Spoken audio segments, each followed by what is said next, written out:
Hey everyone, you're listening to the official podcast of 4playernetwork.com. Check us out at that address for everything you need to know about our community, monthly giveaways, and nightly live streams. You can even support us on Patreon at patreon.com/4player. And last but not least, you can catch the live recordings of these podcasts every single Thursday night on our Twitch channel. We hope to see you there. Enjoy.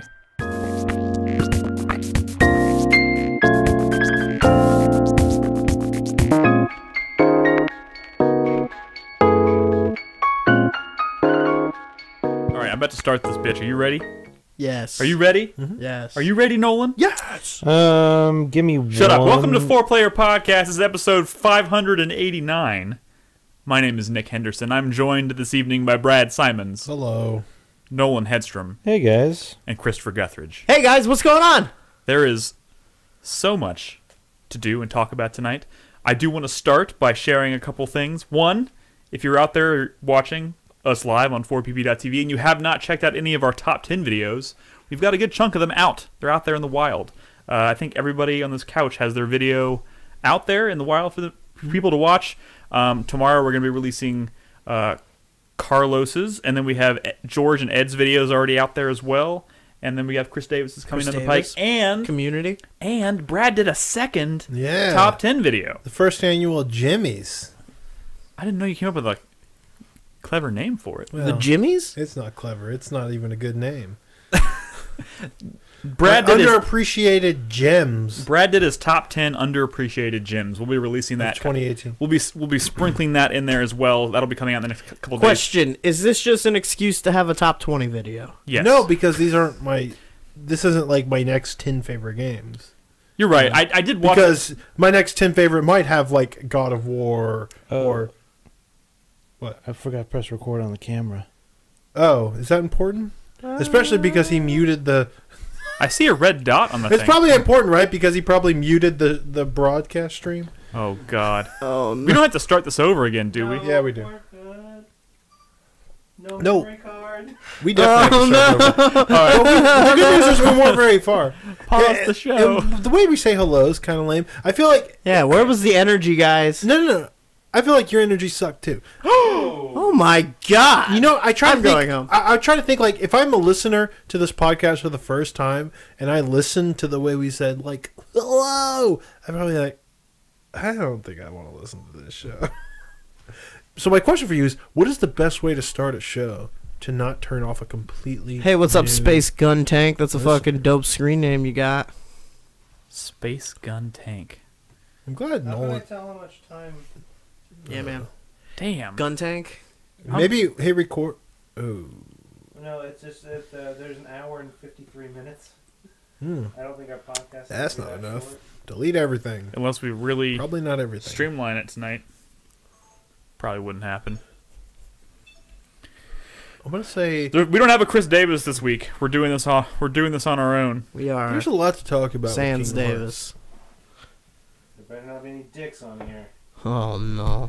Oh no. Wait, doesn't he keep the camera here at your house? That's me. That's my dick. I'm just kidding. How do I delete? Can you even see that? Oh my God, that's the old podcast room. Okay, probably should. Those are like pictures. Oh God, what if we find? I just don't think this memory card is big enough.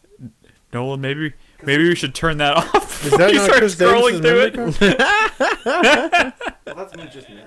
I know, but I'm just saying. Like, what if he's got some shit on here, man? That's all that's on there. I think we normally have a 128 gig card, and he took it last time. So Hey, if we don't get maybe we don't do a video of the podcast this week. No, we'll just maybe do the people stream. have to listen to it. They'll just pull it from the stream. It's fine, right? Hey, it wouldn't be the What's first up, time. Crit? It wouldn't be the first time we've had to do How do I that. get out of this shit? I'm surprised you don't have a big SD card somewhere. Why would I have a 128 A gig big SD card. It seems like something you Aren't would you have. like a Nolan. computer man? Yeah, you're a computer man. That is the exact reason I don't have. I'm sorry. 128 gig I'm sorry. Aren't you a computer man? You have one.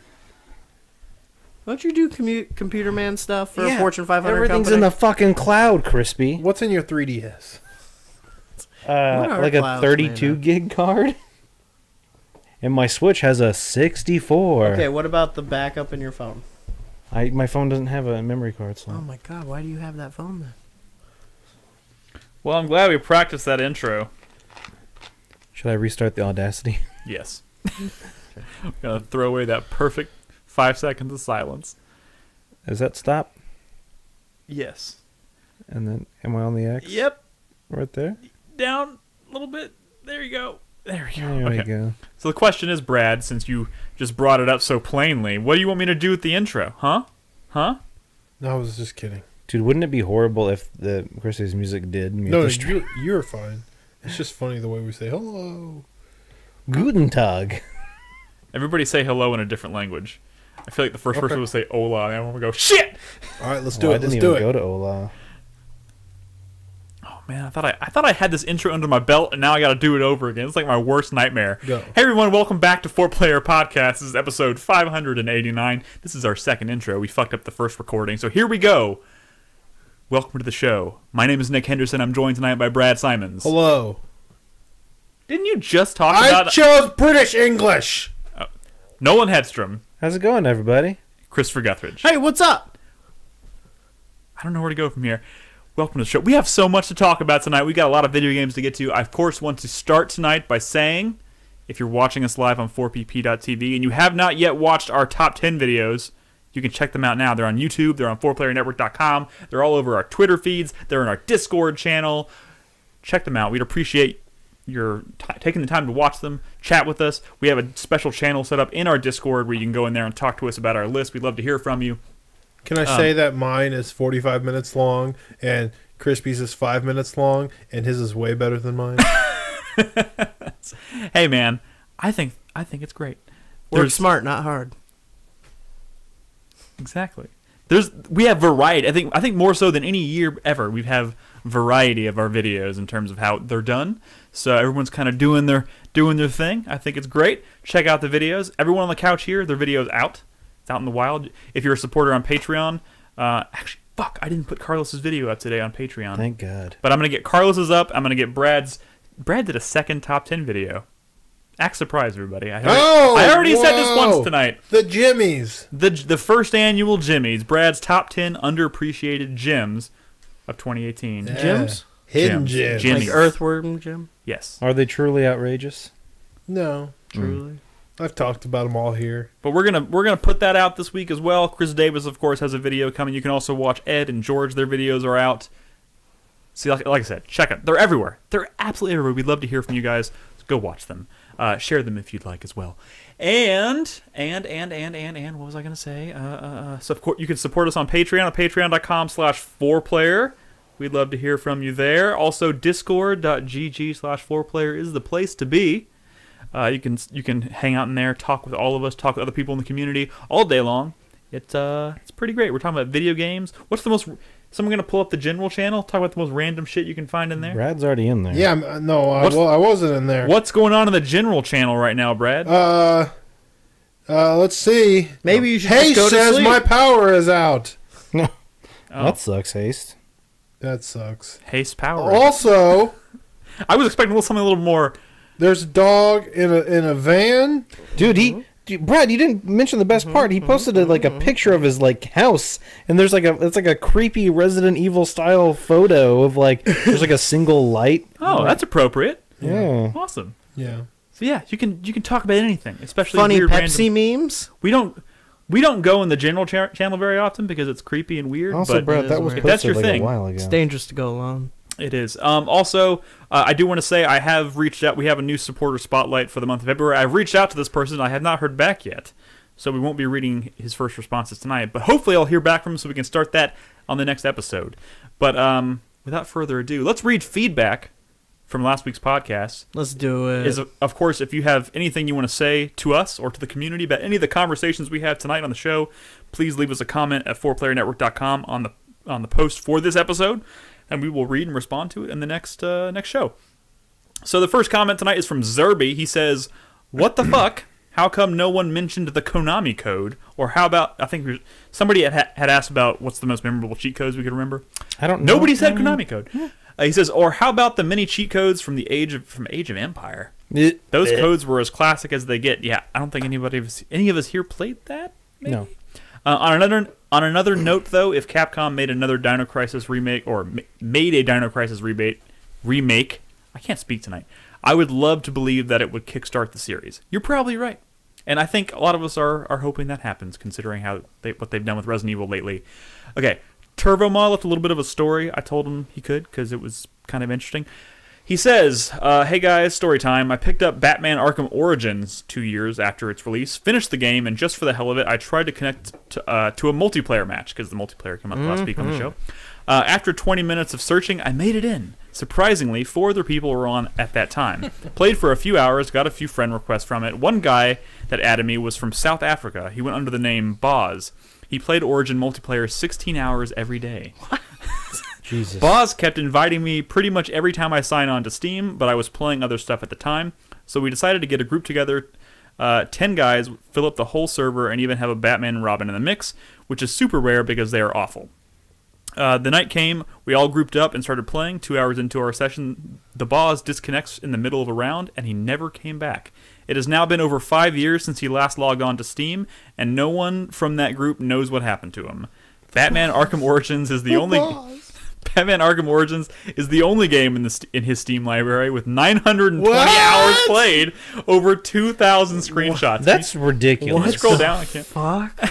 It's so weird. Maybe he's like a cheater, and he got that Steam just to that Steam account profile just to play Batman Origins. Dude, maybe. Like, that story started off as like kind of like almost kind of like sweetly heartbreaking, like, because you know, like those people who like want to keep those unique multiplayer experiences Anarchy alive, reigns. the ones that like nobody goes to anymore. Assassin's Creed multiplayer? Yeah, and they just like sit in a fucking waiting room and wait for other people to connect, and then play a couple games, and then like beat their asses. I mean, that's the way, like, when I was playing the fucking Spy Party demo a couple years ago, that's the way it was. There would only be, like, 4 people on in the world at the time, and, like, you got to know them to the point where, like, if you logged on, they were, like, Skype calling you and shit, you know? Yeah. So, like, that was really sweet and, like, really kind of, like, bittersweet, and, like, I can really relate to that. But then it, like, Took a turn. fucking weird. What happened to Boz? I know. I like Space Gun Tank's response in chat is, I'm sure he's fine. Right? Yeah. Oh, man, that's creepy. Thanks for the story, Turbo Ma. His interests just took a hard left turn Nolan, somewhere. I need you to keep scrolling there for me, Sorry, I'm please. actually chatting with the community in the general channel right now. With the boss? What? Not the boss, with actually nil. So Gonzo Lude says in regards to the rumored Batman Arkham announcement coming, I bet the Batman Arkham announcement will be a sequel to Batman Vengeance. Remember that turd? That was my first PS2 game. Boo. I'm so sorry for your loss, Gonzo. You're probably wrong. All right, Fuzzy Turd says, Brad said that he uses single-ply toilet paper because it is like, quote-unquote, a toilet paper loofah? Are you implying he uses toilet paper to lather your... Wait. Read this. Don't finish reading this. Are you implying bad. that you use toilet paper to lather your... Yeah. Gross. No, I'm saying, you get a good bunch, and you go to town. You go to town? Oh my Go god. to town. Next comment. We learned so much. Actually, our last comment tonight comes from Thorax. Crispy, I find it First of all, I found this comment to be a strange connection. Crispy, I find it shocking that you played Dark Souls and never touched Resident Evil 2. That's I don't know. I thought that was kind of a weird connection. I don't think that's shocking. I know for a fact that Resident Evil 2 has been ported to the GameCube and no one has Wii? What? I have Wii. You do have a Wii. I've seen it. Maybe you can remedy this. It's actually not on the Wii. It's on the GameCube. Oh, he's saying you have. It's got it on the GameCube. You and can put the play it disc on the in the Wii. Wii I have hole. the disc on the GameCube. I don't think that's What does Dark Souls have to do with I an old know! Resident Evil game? I think Because it's those hard? Are, Maybe you think it's too those hard? are two things that he thinks are shocking. He's like, I think it's shocking you played Dark Souls. I also think it's shocking that you've never played Resident Evil 2. No. I think he assumed that you haven't gone back to play one of those old Resident Evil games because you think they're too hard, but you do play a little bit of remake. I Right? did. Yeah, no, it's not like...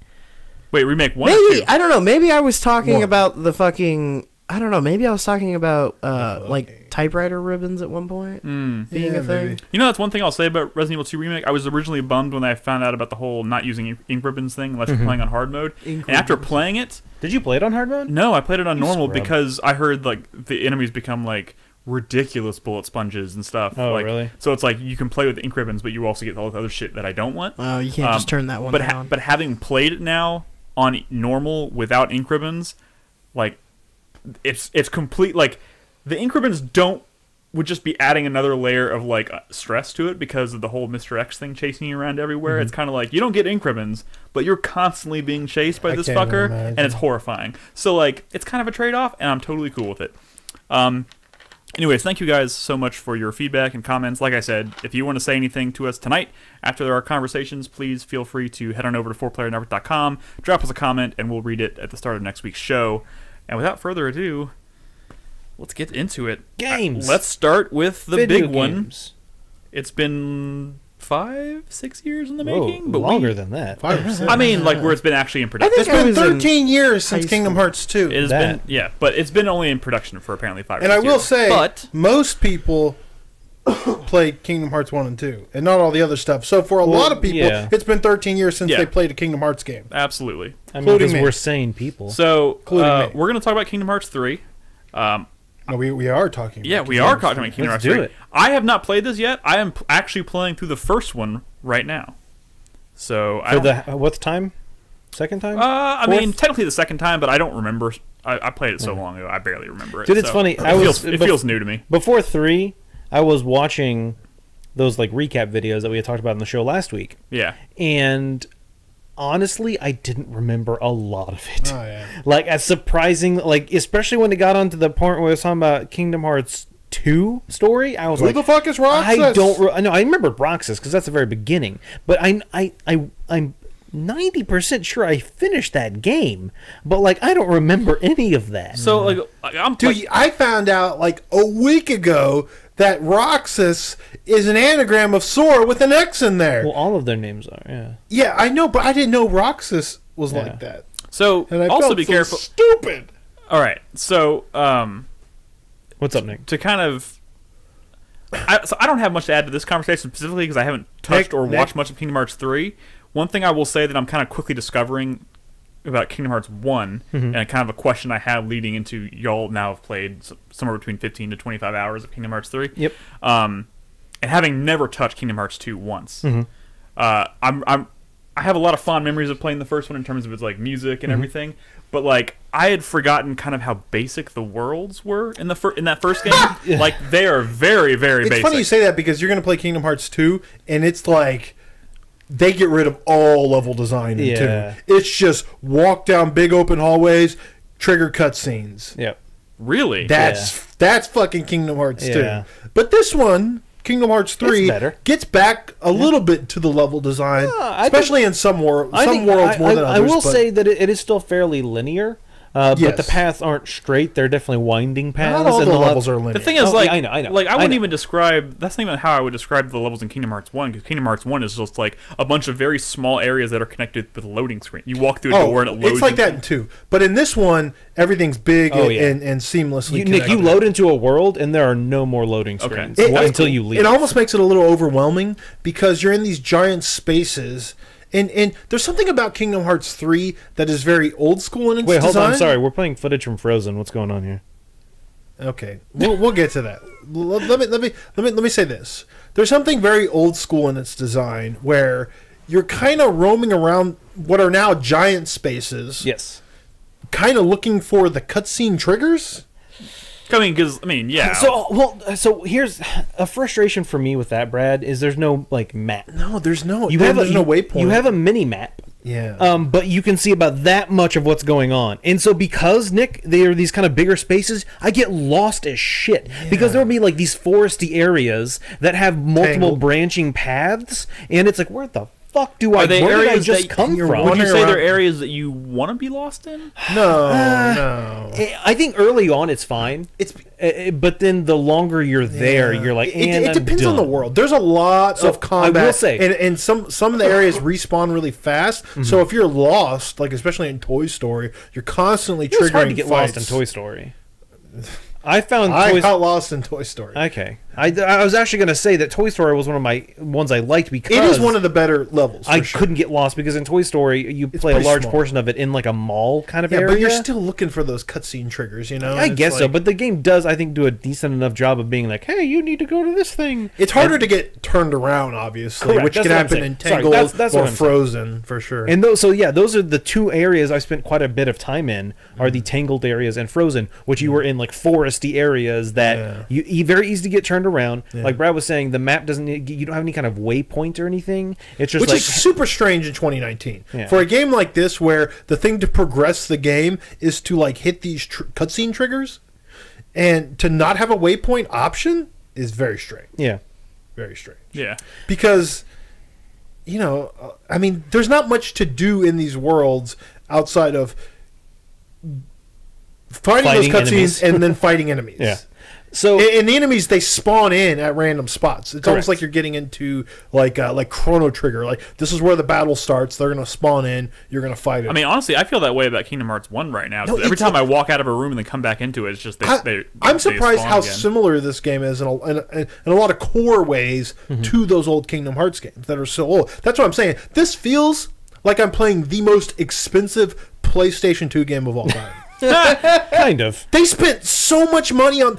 I'm in this Pirates of the Caribbean world, and they could have made Final Fantasy Tactics 2 with the budget of that one world. I will say, Nick, They that- squeezed a Black Flag into Kingdom Hearts 3. I will say that these worlds are expansive. They look really good. Yeah. The quality of this game is extremely high. Wait, when Yeah. you say they squeezed a black flag, and you mean there's like full ship Wind Waker, navigation and- ship battles. You can Yeah. jump out of your ship. You can explore islands, find Yeah. secrets. You can swim underwater It's pretty anywhere. intense. There's like underwater caves, underwater combat. And I will say Good that is by lord. far the best world I've come across. And these worlds are not created equal. Like, you spend twice as much time in like the Frozen world than you do like the Monsters Inc. world, which is like linear and kind of short, and there's not much to do. And then you get to Pirates of the Caribbean, and it's like a whole game within a game. It's crazy. What's up, Nick? So, So- like, level up your ship. So I've heard, leading up to the release of this game, obviously they start, as the marketing started to pick up. I started to notice, like, okay, they're really kind of showing their hand here as far, like, I feel like Kingdom Hearts, like, part of the fun of Kingdom Hearts going into it is kind of like, okay, what worlds are you going to go to? They Who are you revealed gonna all meet? the worlds ahead They of time. revealed Yeah. all the All of fucking them. worlds? All of them. I think Nick, honestly, that probably is because they're like, you know what? I'm afraid if we don't show Frozen, we're not going to sell it to the people who love Yeah, Frozen. but I feel like you only need to show, like, three of them to sell the game. Like, you should Toy Story, Frozen, and maybe... But what if people don't like Toy Story or Frozen? What if they only like Tangled and they didn't show Tangled? Yeah. But, This like, is them. If you only like one Disney movie, you're not going to be No, playing I'm Kingdom just saying Hearts. there's some little girl out there who loves Frozen. There's this 13-year-old girl who fucking loves it, and when she sees that there's a video game on her like she can be like, "Mom, buy me this game. It has Frozen in it. I want to see it." And Nick, let me tell you, this game is the most Disney of any game. That's great. I mean, but here's all I'm saying is, like, if you're going to show a game that is clearly you want to give across the idea that you're playing a game that, like, involves all these different Disney characters, right?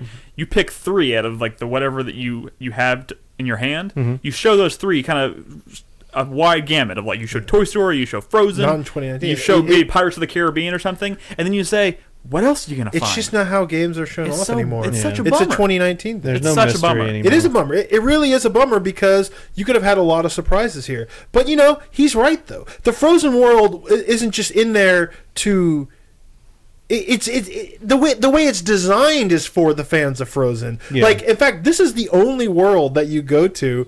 So a lot of the Disney worlds are kind of just reenacting, like, moments of the movie. Yeah. So And I think those are the ones that are designed first and foremost for, like, the fans of those movies. But when you get to Frozen and you meet Nick- Elsa, oh my god. she sings. They recreate the entire "Let It Go" scene. Yes, it honestly looks a In little this bit game. better than the movie I itself. mean, Well, I don't know about that. I'm being funny- facetious. But yeah, the funny thing is I've never seen Frozen.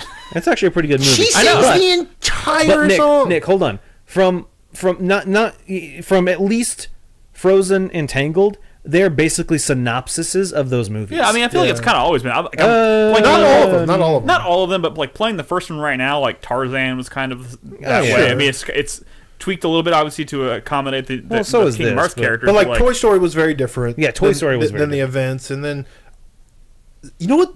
Out of all the Disney worlds I've gone to, and I've gone to probably like 7, I think, at this point.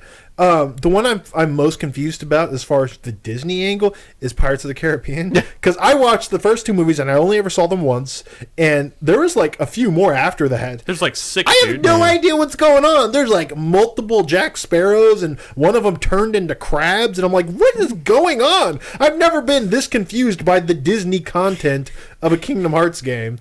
And I think that's because up to this point I've been very familiar with all this Disney stuff, but that's a whole series. So Brad, yeah, I have some thoughts, and I am curious as to yours. Wait, real quick. I will say I started out very.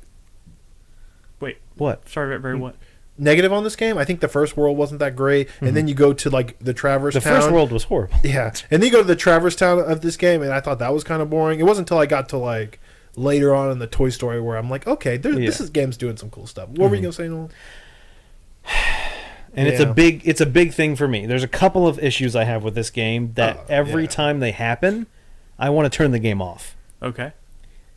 Mickey Mouse sounds fucking terrible. Oh, he sounds. What did they awful. do with Mickey's voice? I have no first idea. of all, the actor who played Mickey died, and that sucks. You know what? Whatever. But people Get a who better sound people who can do I can do a better Mickey Mouse voice than this guy, Let's say and it pisses me Is off. it the same guy that has been doing Mickey for all the other stuff? Yes, too? the past couple of so years. he's been doing like the Yes, But it he's is never the had animation to studio explain how Xehanort turned into Xemnas. And, I mean, like he is like he's there for like exposition purposes. Yeah. So to hear the kind of Kingdom Hearts bullshit coming out of Mickey's mouth and have it sound so off, it just seems really strange. It sounds like a crazy person doing a bad falsetto. It's not. So it's very nasally. And it's not just that it's a bad Mickey Mouse impression. It's not really a Mickey Mouse impression. It's a different voice, but the problem is, and it's not just Mickey, it's Riku.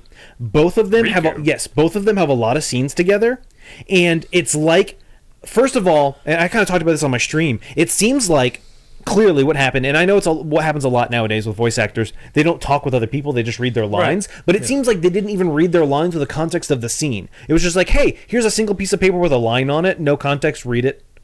None of the lines have any fucking emotion. No, they don't. Just like Riku's like some drastic news. He's like, oh, you're right.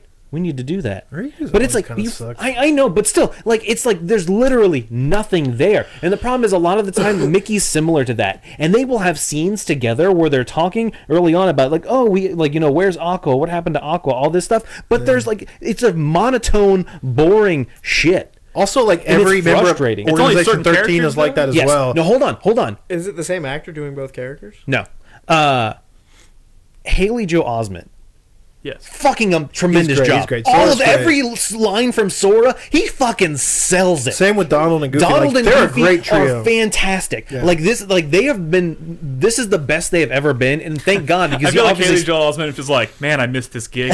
Probably. Well, he's been doing Sora forever. No, there's so many cutscenes in every Kingdom Hearts game. Yeah. I guess you're right. Yeah. But it's just frustrating that like Mickey. Fucking King Mickey, a big goddamn deal. Yeah. I hate every scene he's in. All right, I want to hear during the break. Can someone pull up a sample of it? I'll pull it up. I've been hearing it. People talk about it, and I wasn't sure what the hell was going on. So the other thing I want to talk about that's kind of been a frustrating thing. I agree, Brad. The first level's kind of meh, but it does get better. I enjoy Toy Story. I was down on this game at Tangled first. had a couple of good things. This I don't hate so far. You go up the mountain like 3 times, which is weird. Yeah, but I am not a fan of the Keyblades. I think they look like butt. Oh, the way they look? Yes. Just in this game alone. Nick, imagine this. Picture this, if you will.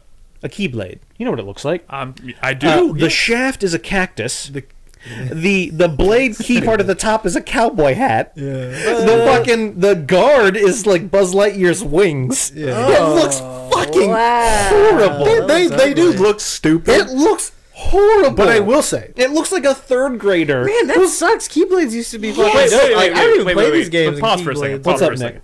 I'm assuming there's like a ton of them. Yes, there is a ton. And some of them have to look okay. Well, they're all like themed on the worlds. Though. Remember in the first game you got all those like really fucking cool Keyblades, and then there was that one Keyblade you could get later that was like, well, there was one that like it wasn't an old style key, it was like a modern style key, so it looked like a big thick bastard sword or something. It was fucking cool. Yeah. Okay, no, they all look kind of stupid, but in combat, I will say one of the things I'm liking about this game, and granted, I've only played Kingdom Hearts 1 and 2, and that's like most of us.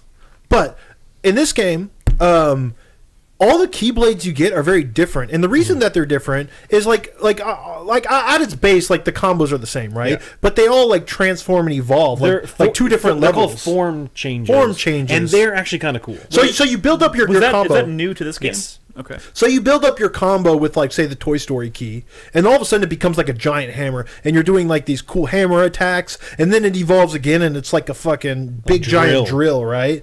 And then you get like a key like the shooting star, where when that evolves, all of a sudden it becomes like guns, and you're just like auto targeting like all these dudes. So you can carry is that three the one different I have keys. now? The one I have now, when it form changes, every time It's you like a do magic every staff. time you do a dash, it creates a clone of yourself. Yeah. So up to 3. Yeah. And then when you start attacking, all of your clones also start attacking at the same time. They like shooting. Like, it's actually kind of cool. Like the Keyblade from this world, once you get to the 3rd level of the evolution, you get like fucking ice skates, and you can like skate around on your ice skates, and they're like, that's cool. Bayonetta. Yeah, it is kind of like Bayonetta, and so like that's kind of cool because you can equip 3 different Keyblades at once, and you can switch between them on the fly. So you can switch to like your Keyblade that's good at magic and spam all your magic spells. Yeah, so you can and have- then you switch can- back to your physical Keyblade. You can have 3 keyblades kind of like queued up, and you can switch back and forth between them depending on the scenario you're in. And you can level all of them up. So if you have one you like, you know, even though you might have gotten earlier in the game, you can keep leveling it up so it's just as good. Did you notice Olette? Was her name Olette, Beck? Yeah, you're talking about one of Roxas's buddies. Yeah. Okay. She had a suspicious bulge. Oh God. Okay, I don't know. It was I don't weird. know. I don't know anything Go about watch Olette. my stream from the other day. I did some review like of it. Like, It could have just been material. I don't know. okay, it was Suspicious. a lot of material. But so one thing that has actually kind of been frustrating, and I talked about this a bit before the podcast with Brad, is this game's kind of easy, and can I bump up the difficulty at any No, time? you can't. So I Fuck started me. playing it on hard, right? Anybody who plays Because- this game, start on hard. Well, so everyone's been saying this game's super, super fucking easy, right? Aren't they so, all so- kind of fucking easy? well, I'm playing Kingdom Hearts 1 right now. not It's necess- fucking easy. Well, This one's really easy. okay. So I've been playing on proud, right? Because I've heard it's so fucking easy. But then people get to the end of the game and they're like, well, I played on the default difficulty. It's been really easy. But man, that fucking final boss was a fucking asshole. And now I'm stuck on proud 25 hours in, and I'm horrified at the thought of fighting this final boss now, because I died on some of these boss fights because you don't have a lot of health. So hold on. So You could die really What I'll easily. say to make that easier, Brad, have you been using your like summons? Well, I know that they restore your health, but I mean, you die like really quick. I know. But so the thing, Nick, is this game is so easy. I haven't been using half of the things in my arsenal Yeah. because I can just You don't have to. whack enemies and then they die. Yeah. Like you have right now, I have 2 different summons. I've used each of them like once, and then I don't really use magic as much as I used to in previous Kingdom Hearts games. Is Donald still terrible? He doesn't die as much, I feel Yeah, like. I will say that That's they good. die less. He died like instantly all the time in the original Kingdom Hearts. I felt like I was always trying to revive He him. doesn't heal you when. I'm thinking about just turning off all his attack magic and just having heal on him, you know, because that's really what I need him there for. But it's. I will say the combat system now, it's kind of a clusterfuck. There are these. All different kinds of like specials that are always like popping off. Yeah. Right? Like you're never just going in and whacking dudes with a key. You're fucking doing link attacks. You're doing attacks with like Donald and Goofy. You're summoning like the ride attractions. yeah. And they spawn like way more often than you probably Here's think. the thing, Nick. In this game, and this is kind of one of the things that makes it easy, is almost every time you go into combat, at least once, sometimes twice, there'll be an enemy that has like a green highlight around, like a little icon. And if you attack them, it unlocks a special, like a limit break of sorts. And when you use that, you summon like Disney rides, like the teacups, attractions, like the boat, like the little I like think water that's raft pretty thing. cool. And At they first? are- that- well, yeah, for But then when you're Jesus. doing multiple in the same fucking fight, Bless you. Sorry, I'm sorry. That caught me There off is guard. one that's like a roller coaster, like what's that? Like almost like a bumper car, but you have like a fucking Gatling gun on it. That one's kind of cool, especially if you're in a linear level. Because as soon as I summon that, I just drive away, and I just fucking my drive favorite one away is from combat is to further in the level. the river ride one. That one's pretty cool. That one's fucking cool. So That's probably the only one that's legitimately Splash cool. Mountain? It's You Splash Mountain. you can control like the river ride, Splash Mountain? and you're kind of like you're drawing the river, Yes. basically, and then you can hit enemies, and then when it runs out, you go back through the ride and it like does zoom ins and it's like Donald and Goofy going like yeah, It's like pretty riding fun. the ride Yeah. and it's hitting them again. It's cool looking. Dude, that stuff's brilliant. That's but when you awesome. do it like 80 times, So yeah, it that's starts the thing. to get a little it gets old. old. Do they have a And move you that's unlock- the monorail? You unlock upgrades for your character that like make them pop up even more often, you know. And I will say there is so much. So people talk about the story, right? There's been all these Kingdom Hearts games. It's all important to the story, and it's all in here. You better know all of it, right? I feel like the same thing happened with the gameplay, where every new fucking system that they introduced in all these little side Kingdom Hearts games, it's all in here now, and it's culminated in this combat system that's still kind of fun to do, but there's so much There's shit going a on lot. that, like Nolan said, you just kind of forget about half of it.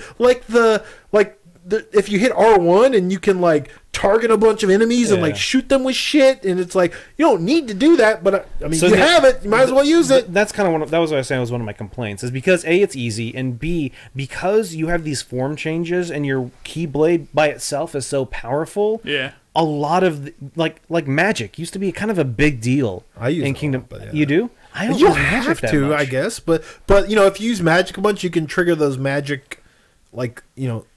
Triangle like all these like special abilities they pop up on your triangle and you can they pop up so fast that you can have like a menu of them that pops up. You can have like 4 different ones that if you keep mashing Like queued triangle up. they'll just queue up one right after the other. You can even hit L2 to cycle through them. So imagine like you're in playing a Final Fantasy game and you have like 4 limit breaks to do at once and you're choosing the order of which one you want to do because they pop up so often. That's what it's like in Kingdom Hearts. It's crazy. So it's a bit of a clusterfuck. is what you're saying. But Little. you know, it's still kind of fun and it's nice to look at. But like, it's definitely a language that you have to learn to you know to suss out all that stuff. But also, I will say, ultimately, what I think this game needs is not just like a story editor, obviously, but they need like a combat editor. They need a gameplay editor. There's too much in here. They need they need to be more selective about what actually makes it in. Yes, Yeah, it'll make combat feel more rewarding. I think when you take some of that shit out. So playing the first one right now, and like the thing that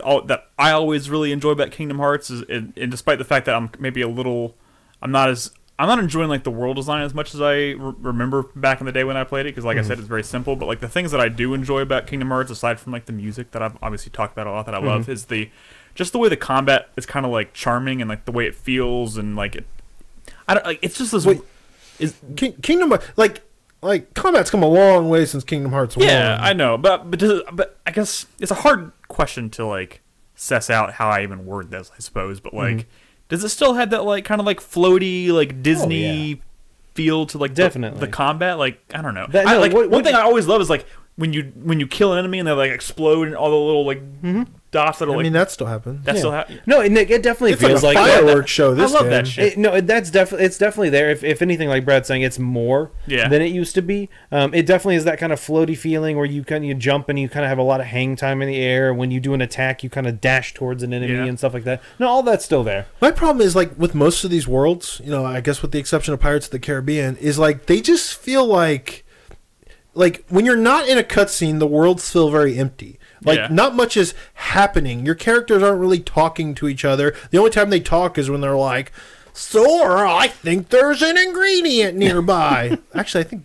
that's more the dinosaur from Toy Story I was doing there. But imagine I was doing Donald. Yeah. I mean, and it's like, and then you get to a cutscene, it fades to black, it does the cutscene, you watch it for 15 minutes, and then you go back to these empty worlds where all that's really in it are like these combat sequences, which also feel like they're not even part of the world because they all spawn in. You know what I mean? So there's like this weird disconnect between spawning in combat and cutscenes and then just this big empty world where, you know, you can find chests. There's a little bit of exploration. I will say the level design in general, across the board, better than it was in Kingdom Hearts 2. Yeah. Maybe not as inventive as it was in the first game, but, you know, not as janky as that either. But what did you consider inventive in the first game, as someone who's playing just it right now? Just how varied all that shit is. Because like there's certain like some of the things that are bothering me right now. It's about bad the first because game. the mechanics suck. It's bad. It's like janky. Like every level has that one thing where you're like, oh, I fucking hate doing this. No, that's like that's this entire swinging series. from vines in the Tarzan So hold on. world. I was thinking about that, Nick. While it was bad, at least it was like different. At least they tried something where it was more than just you running around like an area. There's a little bit of that here. I will say,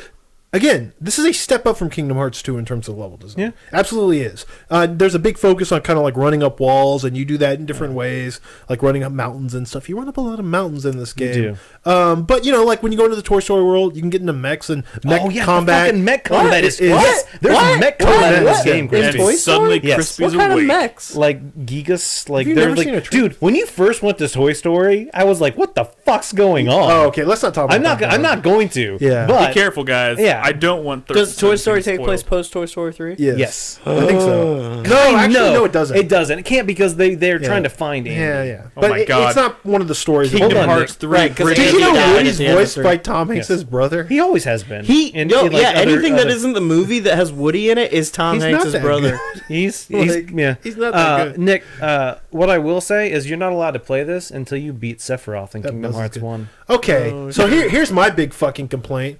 All these fucking gatekeeping Kingdom Hearts nerds where all they care about is Organization 13 and what kind of fucking ice Here it cream is. those assholes It's eat. happening. I'm just kidding. Yeah. You guys are fine. Listen, I understand. In fact, I've heard that I've been informed that Kingdom Hearts is really popular amongst like young women and the LGBTQ community as well. Okay. It is like often very fond of Kingdom Hearts, and I don't want to be mean about it. I understand people love what they love, and that's great. But one of the things I really loved about Kingdom Hearts 1 and 2 are the Final Fantasy characters, are There you these go. cameos. Those were special moments for me. Those were a lot of the reasons I ever picked up the series in the first place and enjoy, you know, that moment when you finally face off against Sephiroth and One Winged Angel starts playing, Oh, and it's God, like it's the so hardest good. fucking boss fight I've ever fought in my fucking life. It's tough. That is a big Kingdom Hearts memory to me. We'll not be playing that fight now. So the fact You got to do it, Nick. You got so it. the fact that Nomura, that ass clown, thinks that Kingdom Hearts is too good for that Final Yeah. Fantasy shit, that these members of Organization 13, he said this shit, are finally good enough characters to where they don't need Final Fantasy anymore. But that's like saying they don't need Disney anymore. That was part of the experience. They sold this series on Final Fantasy meets Kingdom Hearts. And You mean even, Disney. even if they call it not important, that was important to me. I was a Kingdom Hearts fan back in the day. I 100% of that game like twice in a row, and to have that stuff gone means part of this series is gone to me, and I hate it. At the beginning of the game, they show like a statue of Cloud and Auron. And that's it. There's 3 statues, and then the shopkeepers are Moogle holograms. What? That's it. They're That's not it. even real Moogle. No, that's it. What Final Fantasy game has come out in the last 10, 15 years worth cameoing? It doesn't matter. You put fucking. It doesn't. You bring back Cloud, Look, and you bring why back did you say that, Leon, Crispy? and Yeah, you bring yeah. back Yuffie. Yeah, listen, Kingdom Hearts came out right after the golden age of Final Fantasy becoming popular all over the world. After 7, 8, 9, and 10, boom, Kingdom Hearts. All those characters are in this game. Final Fantasy was a huge deal, and that they were in Kingdom Hearts, like sold copies of this game, Oh, yeah. made memories for Kingdom Hearts fans. And to act like all people care about are these fucking Organization 13 members now, so now we don't need a badass fight with Cloud, who by the way, has a fucking wing now, and he's flying around. That shit was cool. And that's one of the reasons I cared about Kingdom Hearts Question. again. So don't tell me I don't need that shit anymore, Serious you question. asshole. Because What's up, your Nick? Organization 13 characters, they're all bad. Brad. Except Larxene. No. I like Larxene. This is the real Organization 13. Question. Yeah, that's- Serious question. What's up, Nick? As someone who's playing through the series before playing this, Yes. and when I say that, I mean I'm playing 1 and 2. Sure. How prominent were Final Fantasy characters in Kingdom Hearts 2? They're they're there, big yeah. part. Okay. So In fact, all the way up till I would- Dream Drop Distance, there were Final Fantasy characters in Kingdom Hearts. The only ones that they weren't in are like the ones that even barely had like Disney shit, like fucking 358 over 2 Yeah. on the DS, which no one even likes playing that game, but they just like the fucking story. I don't know if Final Fantasy characters were in that or like the browser game or whatever. But I mean, you know, Zack was in Birth by Sleep. You know, like they've always been there. This is the first one with, I think, like 0 representation, but this has a number on it, you know? Like, listen, millions and millions of people bought Kingdom Hearts 1, and millions of people bought Kingdom Hearts 2. Millions and millions of people did not buy those other fucking games, okay? So to act like you only need to cater to those fans and not the millions of people who haven't played Kingdom Hearts since the second game is fucked up. Because, you know, you act like every little bit of the story in every single one of these games matters. Well, you know, why doesn't You know, fucking Leon taught you about how a Keyblade works. Yeah, he did. Or, I mean, Squall. They called him Leon. They called him Leon. Yeah, you know. That was strange. Why did they call him Leon? You fought Tifa, Squall, and Yuffie all at once. That was a fucking tough fight. In that first game, and that was so awesome. You know what I heard? A lot of the secret. I've heard some complaints from the Kingdom Hearts fan community who have finished this game that this one seems maybe a little rushed and content light. That there's not as much stuff to do in the worlds after you've completed them. There's not a bunch of like secret bosses at the end of the game like you could. Like you saw in some of the other games. And, I feel like that's more of a statement though on the current state of just the way like of Square RPGs in general. I mean, like you look at like Final Fantasy 15. I don't think that game had like a shit ton of like secret bosses. I could be wrong. There was like one or two. There might have like in hidden dungeons and shit. Yeah, but I mean, maybe. I'm not saying you're wrong. I'm just saying. Like what I've heard about the this heyday game. of like Square Final Fantasies having like all fighting DLC. all the weapons. It's all DLC now, and they're going to sell like a final mix of this fucking game. I'm sure, right? Yeah. In a couple of years or whatever. But I'm not going to play it again. Watch they do like an expansion that adds in a bunch of Final Fantasy fights and characters. I'll be real pissed off. Oh, can't wait for that rant. Okay. I just fucking hate Nomura. Ever since he started writing for Square Enix, that's the reason the story. By the way, the main storyline in this game, incomprehensible. I watched so many lore videos. I still have no idea what's going on. I have a question about that. Yeah. What's up? I heard Aqua got Norted. That's yes, true. Aqua got Norted, but people knew that because that was in a trailer. That's when like Xehanort, which is the big bad of the Aqua series, did got Norted. Yes. Xehanort, which is the big bad of the series, that when they possess a person, that's them basically. I like it when Brad Norted. talks about like Kingdom Hearts lore, but in like a really serious tone. Well, I've experienced a lot of it. It's not even that it's hard to follow. It's that even though I spent hours watching all these lore videos and listening to like podcasts and videos of people just having fun, just trying to make sense of all this mess, when it comes down to it, when I was actually in one of these cutscenes, I was just fucking bored.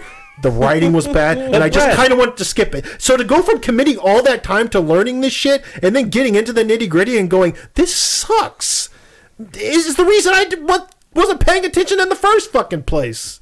Yeah. The writing sucks. The acting for all of these organization members is bad. Except Larxene. She can treat me like trash. That's cool. Larxene? Larxene. Oh, Larxene. I thought you said large C as well. Yeah. Larxene, that's a cool name for she's just a bitch in the best possible way. Yeah, she is. Best possible way. Cool, I can't wait to meet her. Is there anything else we want to say about Kingdom Hearts 3 right now? There's so much to say. I'm sure we'll revisit it. Oh, yeah. Like I said, we'll probably, in the coming weeks, we'll talk about it more. I'm eventually going to get to this. I'll probably be talking about Kingdom Hearts 1 and 2 in the coming weeks as well, because I'll be playing through those. I don't know. I kind of can't believe it's out. Me either. It's a thing. I will say, after 25 hours...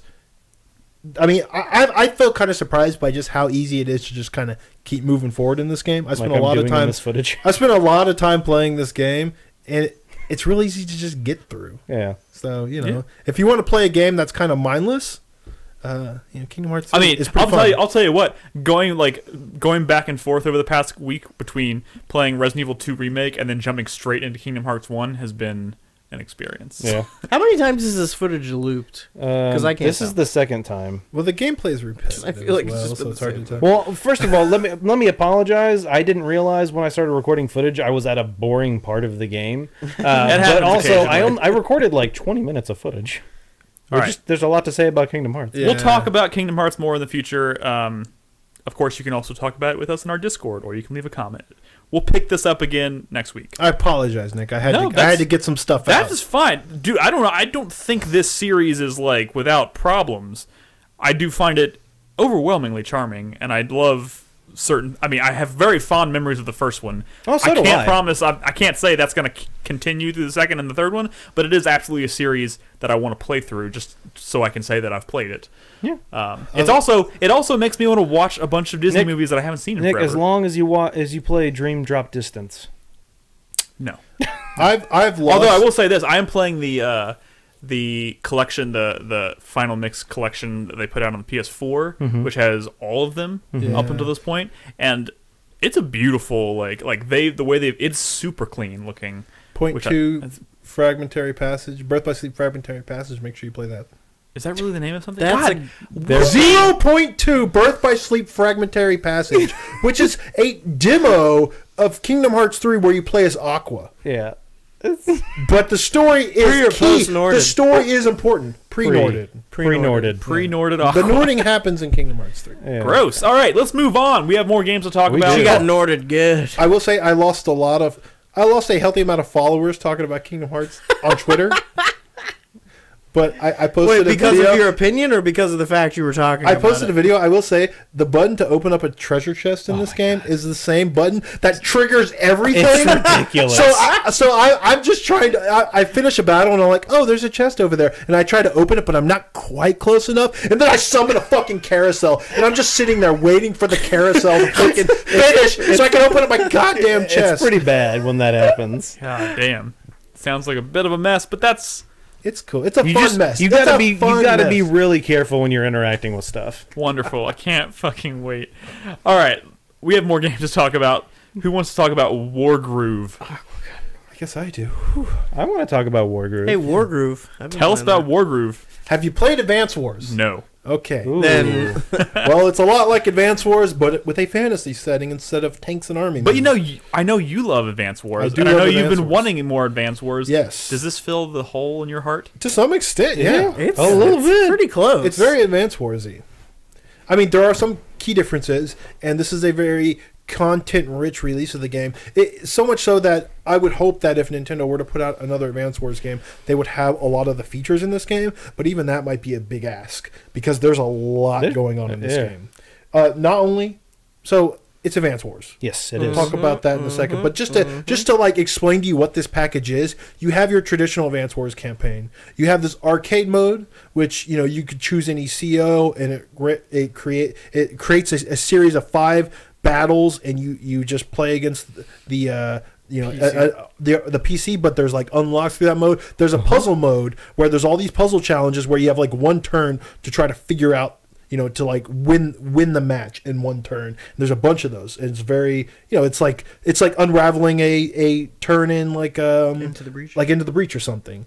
But there's also a map editor. And it's not just a map editor. There's a campaign editor. So you can actually, on the world map, create maps, place where they are on the map. You can create your own cutscenes. What? To like set these stories up. Like with dialogue and shit? Yes, with dialogue and everything. And they're positioning in there to where like you can kind of move them around in the cutscene. Like you can recreate like Advance Wars in this game. I'm assuming People it's have already extent. been doing that. Yeah, People I've already been doing I'm that. assuming people are hard at work at that on that Yeah. already. And you could share all that online. The multiplayer mode. Are y'all playing this? This is a PC I'm game? playing on Switch, Switch. PC, PS4, and Xbox One. If you have not the PS4 version, it all has crossplay. Yeah. And I will say I can't stress this enough. And I wanna tell y'all now about the multiplayer. I saw you tweeting about it. It looks cool. Is I want everyone who has this game, unless you have it on PS4, play this game with me, because of the way you can do it. And it's very smart. And some turn-based tactics games do that. Is you can set up a bunch of different games at once. And you can be in a bunch of different games with a person at once. You can do all your turns and just send them to your friends. So what you're telling me, this is Rather than basically playing, like Words with Wargroove Friends. Wargroove with it's friends. asynchronous. It's asynchronous. It's like Words with Friends. So you can just do all your turns when you get to them, and then send them off to your friends. So try to join as many games as you want. I've tweeted out like a picture of a bunch of different games I've started. Not everyone's joined those games. So I'm assuming you hit me up. posted about this in Discord. On Twitter. Can I just say I've been playing the And campaign, and I'm into chapter 2 now, and already like I really like the characters. Oh yeah, the characters are good. Like there's a lot of charm here. I think the main girl that you play as in the campaign, and her wizard advisor dude, Yeah. and her dog. Her dog. Oh, her little fucking night dog. Yeah. Her dog? Who's one of the Who's COs. a CO. Yeah. So dog that is a charm Yes. is a big part of what made Dude, Advance there's Wars a dog so unit fun. for that side. Like they have war pups Yeah. that are like their scout units. Yeah, Oh, they're so good. They're like the recon units from Advance Wars. Yeah. I will say, I guess as far as like the nitty gritty and the mechanics, it does kind of copy a lot of Advance Wars, but specifically the mechanic from Days of Ruin, where the CO is now on the battlefield, and their CO powers are less like like They're less game breaking. grandiose, You know, yeah. they're less game breaking. They're more like localized. Like to that specific. like there's unit. one CO who will just place a defense crystal that'll create like an aura of defense. The wizard guy does And, that. and if you're in it, you know, you have like 4 armor, or like the main character will heal within a certain range. So it's been a while instead since of like I've every played unit on the battlefield. Advance Wars. Is units affecting their like co-units? Was that a thing in Advance Wars? No, so that's one of the big unique things I in this really game. like that in this is that game. every unit in this game has a very specific Like attribute. critical. like Yeah. a different ways of achieving their critical hit. Right, so there's like these The pikemen. right? So to do their critical hit, they have to be next to each other. And if you're next to another pikeman and you do your attack, guarantees it's a a critical critical hit. There's like a cavalry unit, right? To get their critical hit, you have to hit an enemy all the way at the end of your movement range, and that's sort of like to simulate he's doing like a charge, right? Gotcha. And that's how you do their critical hit. For like an archer, if you don't move and then attack. If you're in range, you'll do your critical hit. That's new to this type of game. I like and that. it's really cool because positioning is more than just kind of manipulating. You really got to think about where do I want to Yeah. move this unit so then I can move this other unit to get the best. And so that kind of ties into one of my frustrations with this game, and that's kind of something Brad mentioned earlier in the show. No, at a different thing. Never mind. But the fact that you can't undo moves, and you can't move, interact with another unit, and then go back to that one you moved and attack. Yeah. Like you have to move and attack. And then that, Yeah. or if you just move and don't attack, so that completes a turn. correct. Okay. Yeah. Like you cannot do something with a unit and then go do something else and then come back to them. And that's very frustrating because there are definitely times where I want to Get 2 pikemen into place. exactly. I want to get a pikeman here and a pikeman here and have them both attack. But instead, I can just have them go have one pikeman there attack and then have the other pikeman come. It's just because sometimes it's one of those things where it's like, oh, if he wasn't here. If this pikeman was here and he waited for the other one to come, he would attack and kill that unit. But now he's not going to kill them because he's not going to get a crit. Or like say you just want one person to move out of the way Yes. temporarily so you can move another person into that spot and do its attack even though you don't necessarily want that other unit that you moved out of the way to do anything yet. You know what I mean? But it's not like this game. It wasn't like that in Advance Wars, but Advance Wars did have mid-battle saves. You could save anytime you wanted in Advance Wars. Here you can't. And because the end of a battle happens when your home base gets destroyed, which is harder for it to happen, or your CO gets killed, which is way more likely to happen if you're a little too aggressive, if you make some bad decisions. Your COs are very powerful. Yeah. They can like take out an entire like enemy unit by themselves, even though they're one single unit, which looks badass. But if they get swarmed, you can lose a battle super quick. And these battles can last a very long time. So you could be fighting a battle for 30, 45 minutes, make a bad decision at the end with your CO, have them get wiped, and the battle's over, and you have to start the whole thing over. And the game is very challenging. Oh, yeah. Yeah. So you have to be really smart. But it's good. I wanted this to be challenging. If this thing was a cakewalk, I would have been super disappointed with this. This really is scratching a lot of those Advance Wars itches that I get I'm all the assuming this time. is a love letter from someone who is Absolutely. Oh, yeah, a love letter. 100%. In fact, most mechanics are just straight up Advance Wars. One other thing that's a little different are the way that the villages and stuff that you capture. Like before, you would capture a village and it would take like a couple of turns, right? And then it would, like it would wear it generate down. more income so you can spawn, more expensive units and stuff, right? Yeah. But now, if an enemy's occupied a village, you actually have to kind of fight the village before you can even like to try to siege capture it. You have to siege it first, right? In Advance Wars, when you captured a village, it was a unit. It was just yours, and whatever you moved off and did your own thing. Now, when you capture it, you kind of like leave soldiers behind, and they defend it. And so when you go to capture an enemy unit, they're attacking back instead of just you taking like 1 or 2 turns to wear the building. But down. you're not losing the unit that captured the village. Yeah, you're not Correct, losing the correct. unit. Yeah. But the other cool thing is like you can use these. You can have that. There's like a reinforce command, which means if you have a hurt unit, instead of like just sacrificing them, you can kind of back them up to a village who has. So when you capture a village, any unit or village has 10 hit points, right? When you capture something, half the amount of hit points is the hit points of the village, right? So you have a full. I mean, this is nitty gritty. But what I'm saying is each village has a certain amount of hit points, right? You can go to that village to heal your unit, but then the health of the village goes down, which means it's more susceptible to being retaken. So you're sacrificing the hit points of the village to heal your units. Correct. Exactly, because it's like you're reinforcing that unit. Yeah. You're taking, it's like simulating you taking some of those soldiers you're from that are defending the village to reinforce that unit. But at the same time, if you do that, it kind of makes it easier for them to be taken back over. Yeah, so it's kind of making you, it's forcing you to make like a tough decision. Oh, yeah. A tough decision, and it's very different than how it worked in Advanced Wars. And that's so one thing cool. that's frustrating with me in Advanced Wars. Correct me if I'm wrong. In Advanced Wars, you could combine units. You can't combine here. Yeah, so that's Which what I'm is saying. In Advanced frustrating. Wars, Yeah. if you had this cavalry unit that had, like, essentially, think of it as hit points, there's 10, but think of it as, like, I had 10 units here. Yeah. Half of them had died at 5. I have this other half that's Yeah. at 5. You can't combine those to make one Yeah. single unit of Yeah. 10. But you know what? I'm happy that there are enough differences that it feels fresh, because even Advanced Wars from like one entry to an entry introduced a lot of like new mechanics. So, and if it was too samey, if it was just too much of a love letter, I probably would have been a little more disappointed. So I'm glad that things feel different. It has its own personality. And its own kind of vibe and its own flow. And I mean, it's fucking good, dude. Yeah, it is. I'm enjoying it. It's one of those things where it's like, dude, it's just another fucking great game for my Switch, and I'm loving it, man. Yeah. Like, Are y'all all it's- playing on Switch?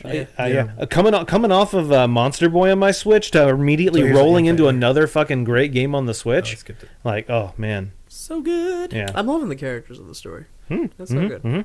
It's, you know, All right. I don't know what else to say. It's good. You should get it. If you've never even played Advanced I Wars, can add it to my list of other games I should get.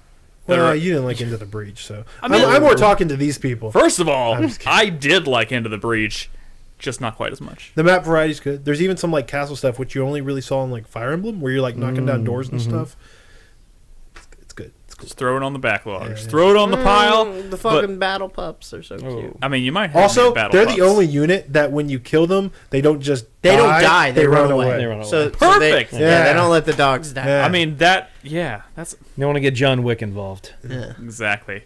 All right, so that's Wargroove. Check that out. We have one more game we want to talk about. Crispy. Oh, I thought we had 2. Technically, Okay. Are we gonna do? what I don't know. Oh wait, I just feel like we were talking about Kingdom Hearts. we're gonna for talk like about an eternity. Apex Legends. Oh yeah, we gotta talk about that. You want to talk about it now? Yeah, let's talk about Apex Legends.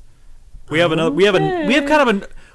Let's just talk about it. Chris, we can tell me talk about the Apex news. Legends. It's Apex Legends. Okay, so this week Battle Royale. Apex Legends, right? Free to It's play. it's the whole thing. It's the hot news. It's the rumpus. It's the fucking scuttlebutt that's going around, right? Just keep going. Yeah, yeah. It's the What else can you call the it? Scoopity doos. So a couple days ago, some details about this game were leaked out. This was like a surprise launch, right? Yeah, so basically, like last year, Respawn had a bunch of Twitch streamers, like a bunch of Battle Royale streamers, like Dr. Disrespect and like Ninja and like people like that, come out and check out this game, and they were under NDA until yesterday or 2 days ago, and then 2 days ago, all these people were on Twitter saying like, "Hey, Respawn's announcing this thing tomorrow. It was really fun when we saw it. You should check it out." Yesterday, Respawn gets on and they say, "Hey, guess what? We have a new game. It's called Apex Legends. It takes place in the Titanfall universe. It's a free-to-play battle royale first-person shooter, and it's available now. And there's no mechs. And there's no mechs. So that's the important thing. The big differences between this and Titanfall are there are no Titans, and there's no wall running, like in Titanfall. So And the no two- double jumping either. Yeah. no double Seems jumping. like the two distinct. Yes, that's been a thing. Components? That has been like kind of a big part of the discussion around the game. Now Yeah. that being said, the game itself, how it exists right now mechanically, is fucking great. Like, it's a lot of fun. It's really cool. It's still, despite not having that like iconic like wall running like and double jumping like mobility features, it still feels a lot more mobile and a lot more kinetic than a lot of other battle royale games that I've played. You're still like, there's a lot of mechanics for traversing the environment. For instance, there's like zip lines everywhere, so you're doing a lot of like zip lining. You're doing a lot of like launching yourself into the air and redropping, kind of like you would do with rifts in Fortnite. There is still like a wall climb thing, so like you can hit jump on a wall and scale up the wall and grab onto a ledge. Yeah. And that's a pretty long range that you can do that. And they have like little things like you can holster your weapon to run faster. They have that whole thing where you like slide when you hit crouch while you're sprinting. And now if you slide while you're going down like a declining surface, you'll actually like surf like you're doing like kind of like shield surfing in Breath of the Wild. Yeah. And you can do that for like a really long time and build up a lot of speed doing that. Oh man, it's like Tribes or something. Not quite on the level of Tribes, but close to it. Because there's no like jump and like building momentum mechanic, which that would be amazing. Tribes is so cool. I mean, mechanically, the other things that are going on here that are a little different are it's all built around 3-man squads. Oh, so that's why when you came down, you were coming down with right. So yeah, I probably should have talked through what was going on there. It's all built around 3-man squads. The roster, like the characters, are the big thing. Like that's like the big kind of thing they're hanging their hat on, is that this is a class-based battle royale game. So there's 8 different characters. They all have different passive abilities, different active abilities, and different like quote unquote ultimate abilities or whatever. And I'm assuming distinct personalities and whatnot? Yeah, distinct characters, distinct personalities. In fact, like the characters' personalities kind of like more present in this game than a lot of other battle royale games. They have this thing where you're doing R1 is like context shoutouts. So basically, like anything you're aiming at, you can hit R1 and your character will call it out. And it's not just like, hey, we should go over there. It's like if you are aiming at a like a supply drop, you're like, hey, supply drop over there. Or if you're aiming at an enemy, you can be like, there's enemies over there, and like tag them on your teammates like HUDs. Yeah.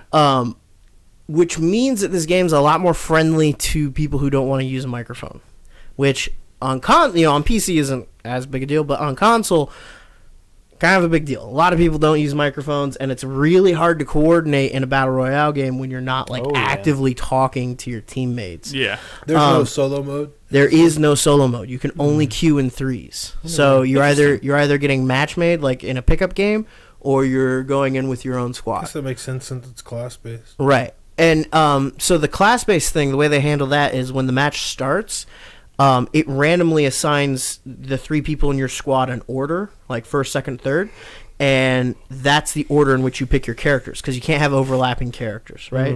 So you can't, like 2 people can't be using the same character, so they randomize who gets to pick first instead of like everyone just like doing it as a free-for-all. Yeah. Which I think is really cool.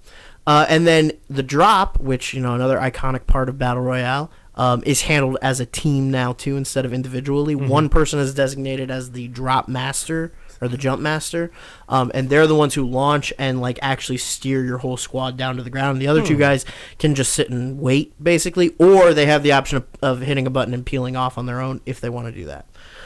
Another big thing that's different between this and most battle royale games is that there is a respawn mechanic.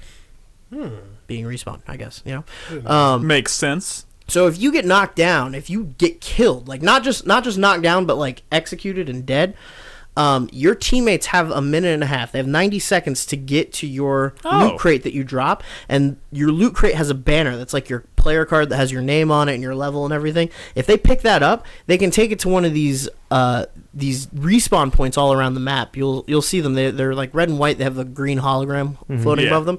But if you go there, you can, if you have a player's banner, you can go to that thing and you can call that player back into the match. You can respawn them. And then does the player who died have to make a decision? Like, can they either like shoot? Well, I guess since it's battle royale, once you're dead, you're kind of dead. So when you're dead, you're just sitting there spectating. Gotcha. That's a little weird. So they have an opportunity to bring you back into the fray. Because then you're kind of hanging around while, like in other battle royale games, you'd already go just for the next go. Well, in other battle royale games, you would most ideally be playing with friends. You'd be in a party already. So you'd be spectating. So you'd be waiting for those guys to finish anyway. Oh, you know what I'm saying?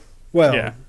I mean, I think Brad's saying for the people who aren't dead, they need to move on. They need to get either something happened and maybe they got out of it, or whatever. You died, it sucks, but now they really need to move on so they can get to the next phase instead of, oh shit, now we got to spend time instead of progressing. I do think it's cool because well, that's the whole point. I mean, like, I got it. Like respawning somebody is not easy. I mean, you have to kind of be placed. Like, there are these respawn markers all over the map. You have to go to these locations. And remember, the whole point of these games is that, like, territory is being restricted the whole time. Wait, quick question. When you're carrying someone's banner, are you unable to fire your gun? Or No, it's just it's just like a tag, basically. Gotcha. It's not like, when I say banner, it's literally like a card. That's gotcha.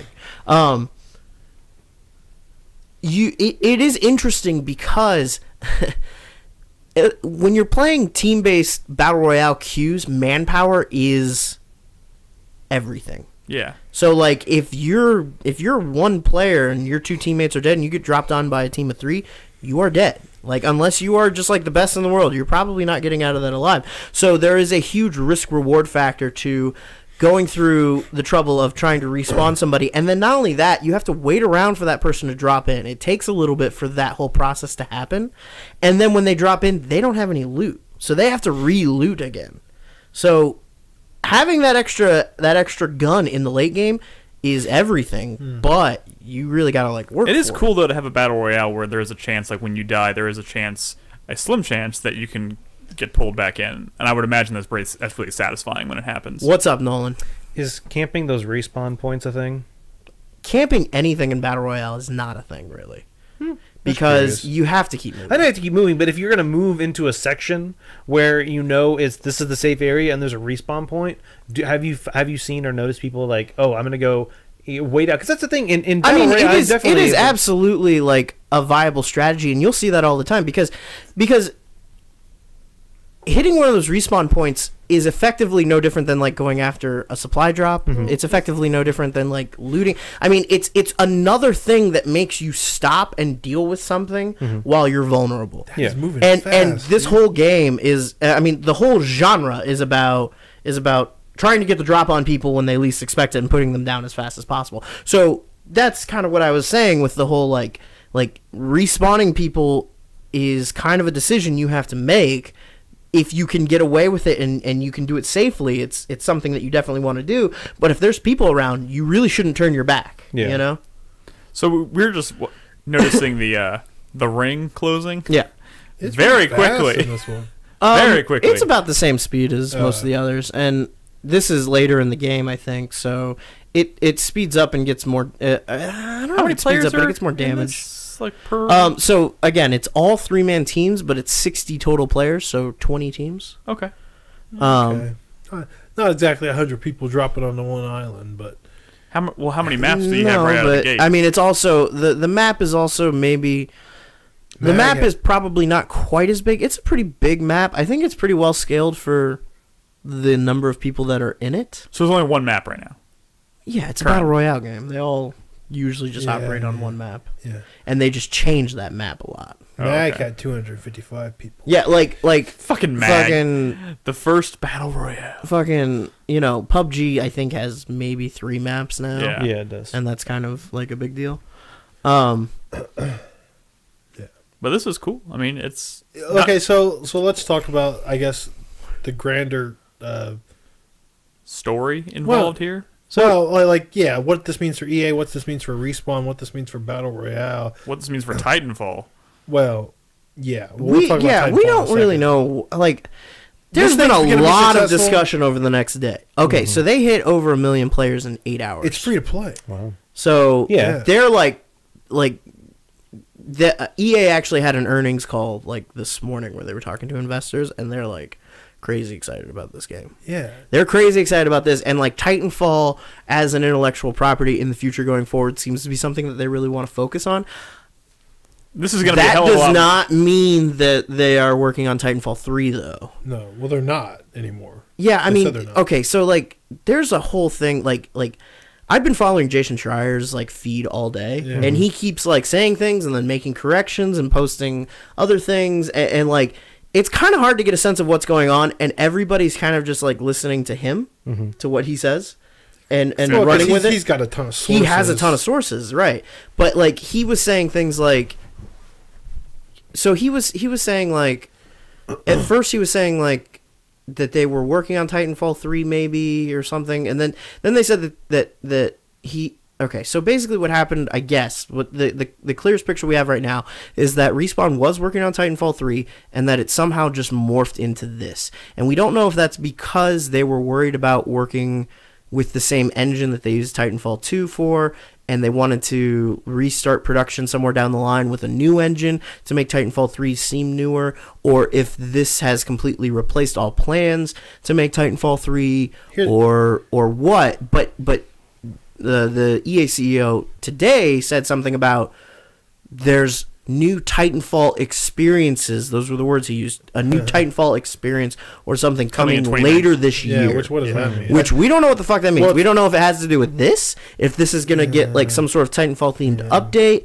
or if they're going to do some other Titanfall spinoff, or if a Telltale game. Like the big discussion around this game has kind of been like, hey, this is really fun, but like Titanfall is great, and this is not Titanfall. But see, so here's what I imagine what happened. I think this is the educated guess, and it's probably what did happen, is they were working on Titanfall 3, because what else is Respawn going to do?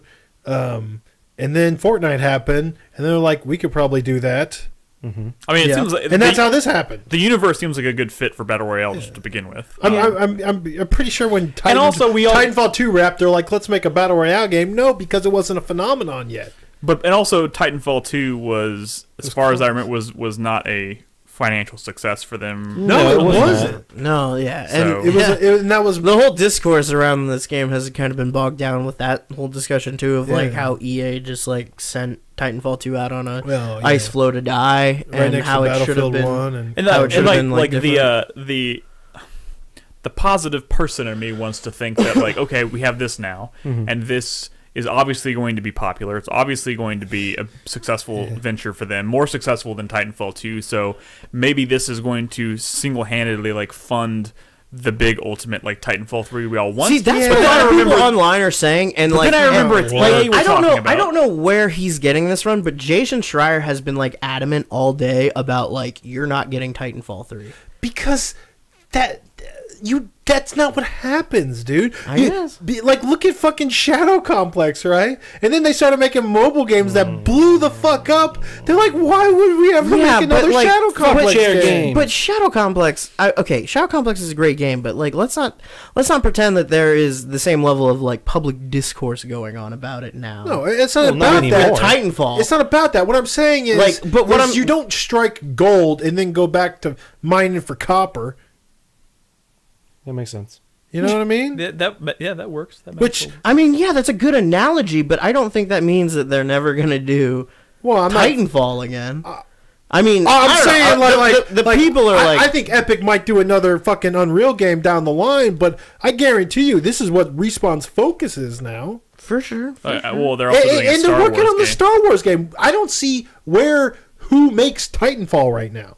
Because these are games that you like. If anything, that Fortnite's proven is that the way you stay ahead of the game is you're constantly iterating and supporting. They have hired so many people. That game is like ever changing and growing. And if this thing really is going to be the success that people think it's going to be, then it's all hands on deck for this thing. Yeah, At both I Respawn fucking and EA. get it. Like I fucking get it. Like I understand that. What I'm saying is, like, there's obviously a huge outpouring of support for the Titanfall games as they were. Yeah. And now EA is saying, hey, we're throwing all of our eggs in the Titanfall basket.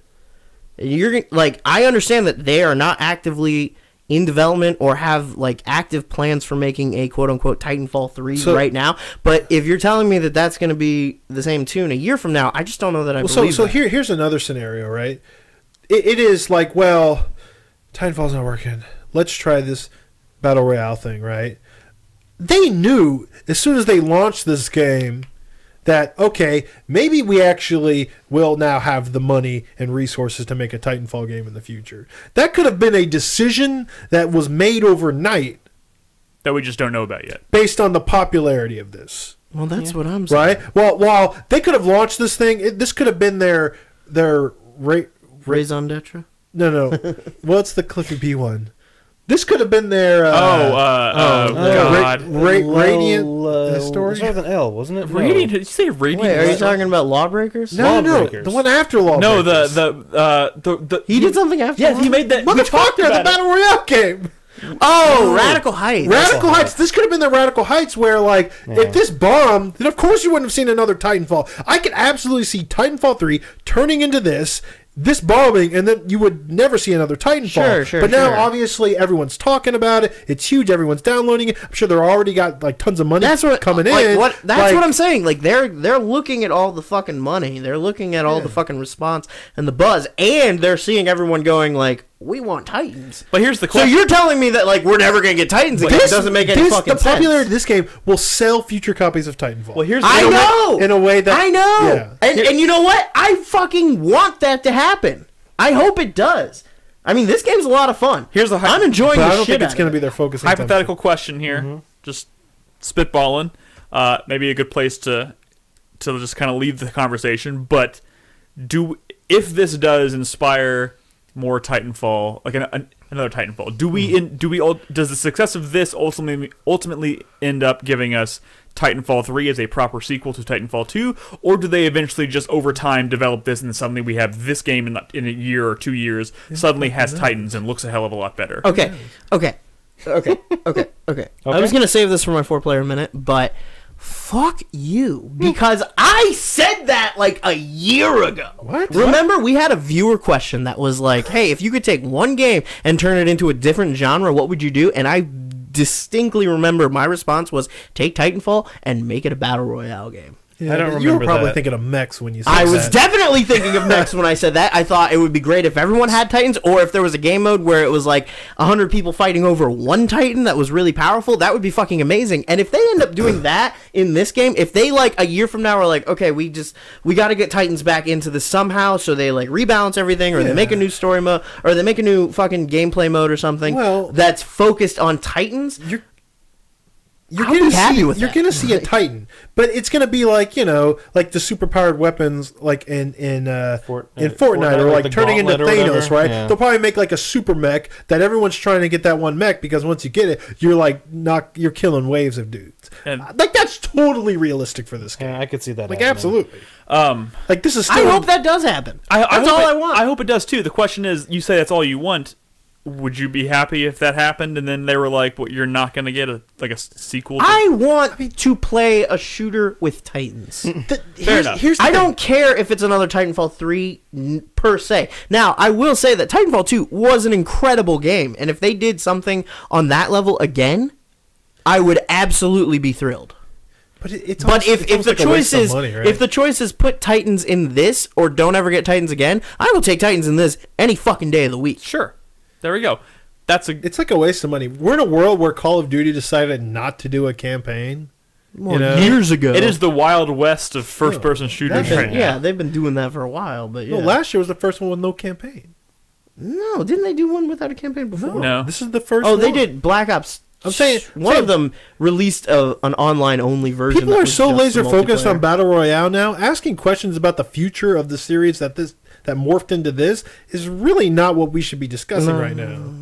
What we should be discussing right now is if EA gives a shit if Anthem bombs anymore because they have this fucking thing. Well, I don't think that's fair because those are two different things. I mean, because Anthem is a purely PvE experience and this is a purely PvP experience. It will be fascinating. But you saw how Fortnite killed their PvE thing, you know what I mean? It'll be a fascinating discussion to have once we see how Anthem does. Okay, to be fair, Fortnite PvE already was dead.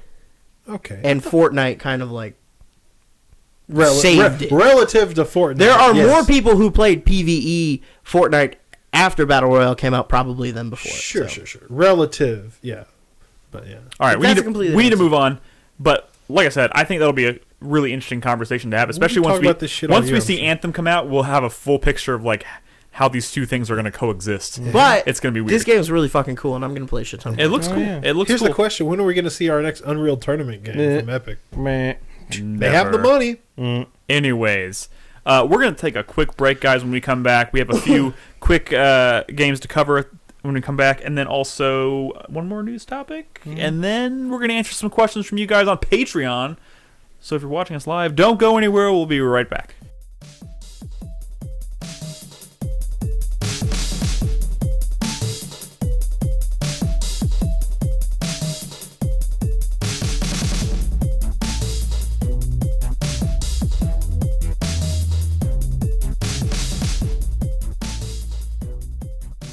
Welcome back to the show, everybody. Thank you for listening. We have a couple more real quick games we want to cover before we get back to news and questions from patrons and all that jazz. Just rattle off. Just rattle off a few. Rat-a-tat-tat. I finished 2 games over this past weekend. Wow. Congratulations. May I stroke your cock? No, please don't. Not a porn site. I finished Assassin's Creed Odyssey. I finally did that. That is a game. Wait. Yeah. Really? Yeah, I finished that. Oh, did you get to the part with the staff? Wait, that's what you were fucking flipping out about? The staff?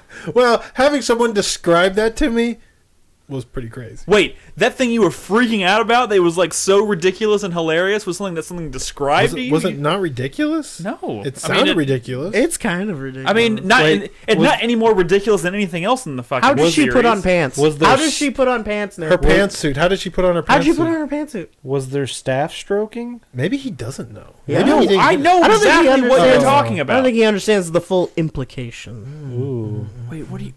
Why are you questioning... How does she put on her pants, Nick? She has to Think let go of the about it. staff. One-handed? Oh, I get it now. Yeah. I get How it. did she put on her pantsuit, right? Okay, that's because fine. that's very modern clothing. So by the time that clothing option she would have been able to purchase, she couldn't have let go of that staff. First of all, Definitely. people... What? I don't know what y'all are talking I know, about. because you haven't finished Yeah. Assassin's we don't Creed want Odyssey. you to know. Yeah. We There's, don't want anybody to know. there's a thing at the end of Assassin's Creed 2 they're talking about. I mean, Assassin's Creed Odyssey. I'm not going to It's spoil, okay. obviously. It's a big story thing. But I don't want to talk about that. I just want to say I finished Assassin's Creed Odyssey. I want to say I like that game a lot, obviously. I put it on my top 10, spoiler alert. But that game, I played it for a total of like 80 hours or so. I felt like I played the game for like 200 hours. I started on I Sunday. feel like you played that game for like 200 hours. Well, I mean, there was a hiatus there for a while trying to finish just other a things. bit. But when Playing better I didn't games. intend to finish it on Sunday, and I started, and I was like, I can do this. And I wanted to do Were you hate finishing it though at that point?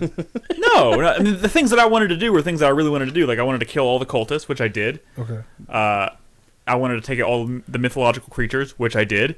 I didn't think I was going to be able to do it on Sunday, but I kept going a little bit further. I was like, oh man, I could probably do this. And then I ended up playing it for like 9 hours on Sunday, and then I did it. So that's done. It's in the bag. I finished it. It's a pretty cool game. I still think I like Origins more. Really? Yeah, Origins is a fantastic game. Odyssey has all kinds of like little issues with like polish. Like it goes from there's like these really great like moments that are just like totally thrown off by like just really weird, awkward cutscenes and voice acting and clipping through things. Every time I get on a horse, I feel like I glitch onto the horse. Like it's weird. It's not a very polished game compared to something like Origins, but still a pretty damn good game. Okay. But perhaps more importantly, I finished Resident Evil 2 Remake last night, and by finish I mean I finished the second campaign. Played as Claire. That game's pretty amazing. Okay, but I want the skinny on B, on Route B, on playthrough B. You're talking specifically about how it's not quite as different as... Does it feel like you're kind of playing the game again? Kind of, yeah. Although I will say this, there are 2 areas in particular that do feel dramatically different. And then it does culminate, you do, like, where A ends, you get to that point in B, and then you go past it, and you get the actual ending of the game. But the weird thing, and this is kind of what blows my mind, is that you can tell they were going for the thing with Resident Evil, the original Resident Evil 2, where you can see their stories going, and like they cross paths, and you can see the effects one person would have on the other one. And this one, they start that, you can kind of tell that's what they're doing, but then they straight up have you fight the same boss fight from A that you had, even though That's no at the fun. same time you feel like it's running concurrently. Yeah. But you're like, if it's running concurrently, why am I fighting the same boss I fought in the other one? It's weird. But then they diverge completely. And Are you go totally fighting the different ways. boss like before and after? Like No, like Oh, okay. you fight the same boss in the same area, and when that boss comes down in scenario A, he destroys the fucking room, like it's trashed.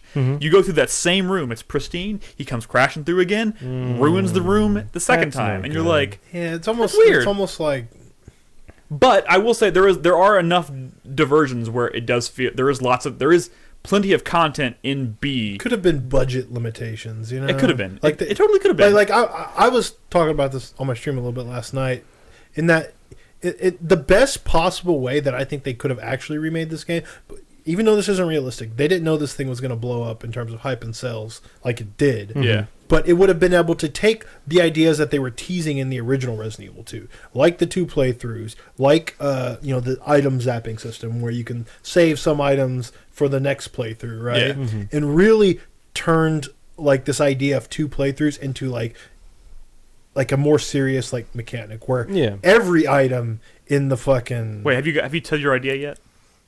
No. Okay. I thought you were building up to saying something. He is. I am. Okay. Like, so the idea where it's like way more mechanics driven, where like every item in the police station is only there once. Yes, right? that's the way it should have been. But I mean, it wasn't like that in the original. It was just a few items, but like to where. But it should. So like every decision you're making on your first playthrough, you're thinking about that second playthrough in mind. You're making like, do I really need this fucking green herb? Because I bet Leon might need it, later, right? And to have the state really do feel like. It's happening concurrently. It's weird because, like... Maybe even swapping back between them and stuff. Maybe even enemies, too. Like... Enemies, persistence, the idea of them getting back up again. That's kind of what I was saying about the boss fights. It would be cool if you, in your first playthrough, you maybe didn't encounter some rooms or some zombies or whatever, or you only the injured weird thing is zombies. There's a little bit of that. Like, there are rooms... You don't even... There's one key in particular. You don't even get... In scenario A, you get in B, which unlocks like 2 rooms that you couldn't go in before. But that's kind of what I was saying. Often in video games, you'll fight a boss and he'll fall over a ledge, and then you see him later. Yeah. It would be cool if in playthrough B, you're like walking through some kind of basement area and he falls down. Yes, and that's the big budget, big idea version of this game. Yeah. Which that game wouldn't have gotten made coming after Final Fantasy. Resident Evil 7. Mm-hmm. Because that one, was a critical success, but maybe not a huge financial success, right? They didn't know that this thing was going to blow up. I think they should take the success of this and really get experimental with the next game that they do. But yeah. I mean, but it's still a really cool experience. I also want to say and this is probably more of a difference between the characters between Leon and Claire. I found the weapons that you get as Claire a lot more fun to use, maybe, than the weapons you get as.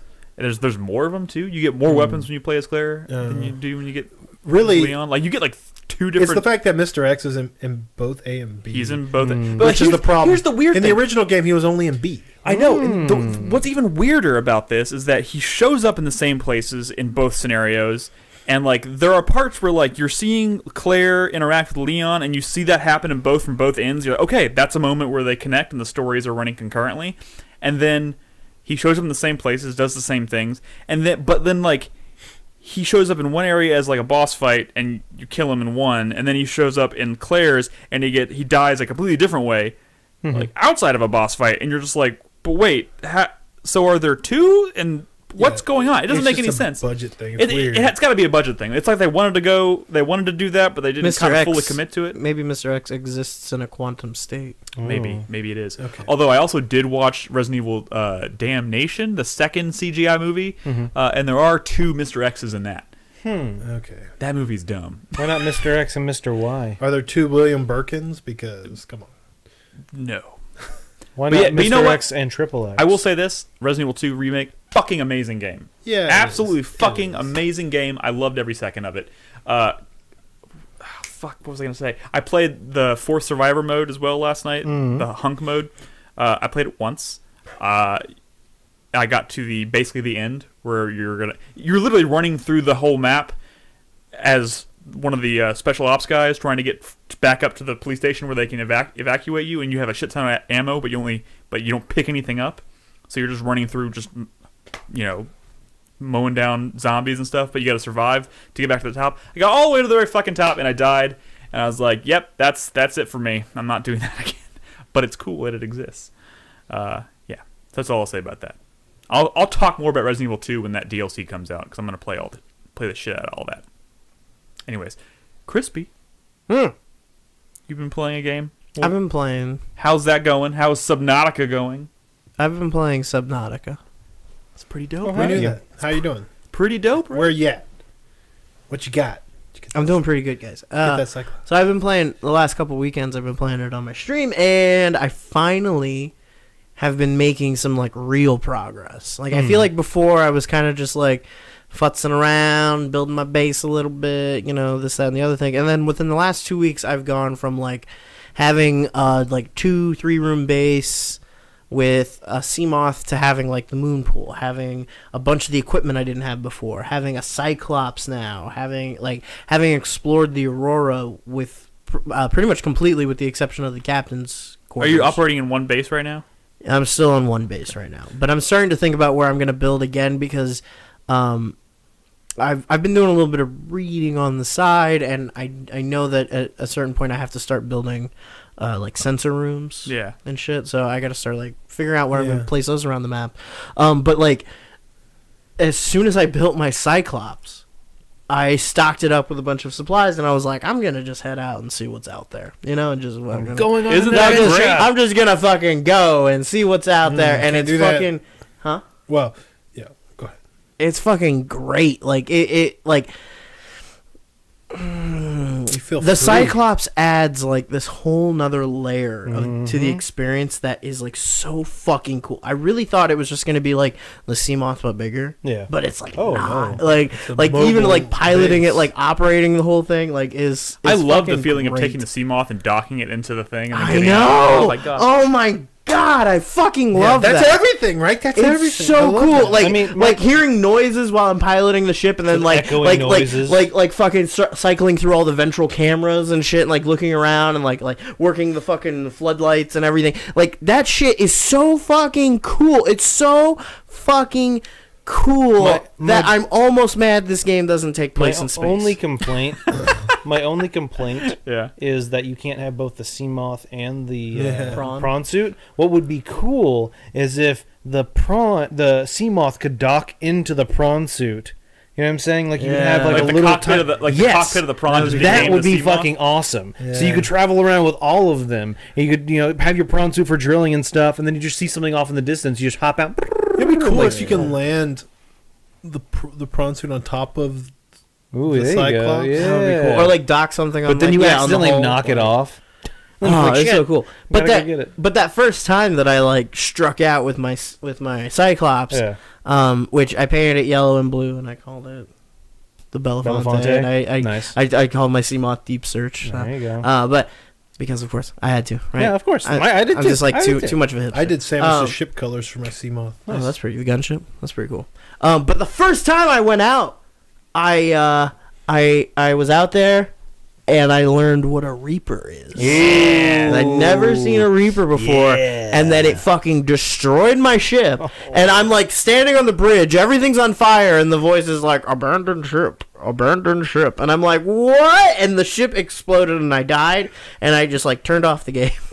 Wait, is that where it ended? Is that where you left it? No. Okay. I just turned off the game and like reloaded from the save I did right after I constructed the Cyclops, because I was like, fuck that. The first time Fuck I that. sprung a leak in the Cyclops, I was like, oh my god, what do I do? No! Dude, no, I was just like, it took me hours to get everything Or like a together to fire? like build it, and like getting all the materials together, and like synthesizing the components I needed, and then like building it. I was in heaven. I was like, oh my god, I've finally done it. I've made my Cyclops, and I got in it, and I traveled like 1,000 meters out, and then it fucking exploded, and I was just like, like I was fucking beside myself, and. Like, oh my god, I'm sorry. I've never known fear. I've never known fear until that moment. But I've recovered, and I've done a lot more. Last time I played, I explored the Aurora. Got all the shit that was in there. That's which funny. I didn't even perilous. have a Cyclops, but when I was in the Aurora. I didn't take the Cyclops out. That's there. cool. No, I'm just saying I hadn't gotten one. Yeah, me too. It's cool how you can kind of do this like your own. Like everyone's pacing and like strategy is a little bit different. Yeah, everyone's prawn like, suit I've heard right some later. people say they got the prawn suit first. I got Seamoth and prawn suit. No, I mean, But you Seamoth, can. prawn suit, then Cyclops. Oh, yes, the order I did. And I cannot find prawn suit scraps to save my life. It's all in the Aurora, they're man. I went into the Aurora, and when I came out, I was still missing one. Oh yeah, there's, And I there's scanned stuff everything. outside the Aurora. Yeah. Oh, yeah, there's... That has prawn suits. There's also for a sure. Leviathan around the rear part of the Aurora. Oh, Be careful. yeah. The prawn suit is when you start jumping down into places that You shouldn't go. I mean, do you know how deep Subnautica No, I goes? did. Okay, because that was the thing I was saying was like I did some reading, and where I'm at right now, I think the deepest I've gone has been about 400 meters. Oh yeah, and I was in the blood kelp, forest, and I had to I can't even take my Seamoth down that far. I just had to swim down from my Cyclops, and then I was like just doing a little bit of reading and like checking up on progress and shit on the wiki, and then they're like, okay, by this point in the game, you should probably be hitting around 1,600 meters. Yeah. And I was like, what? Yeah. Like,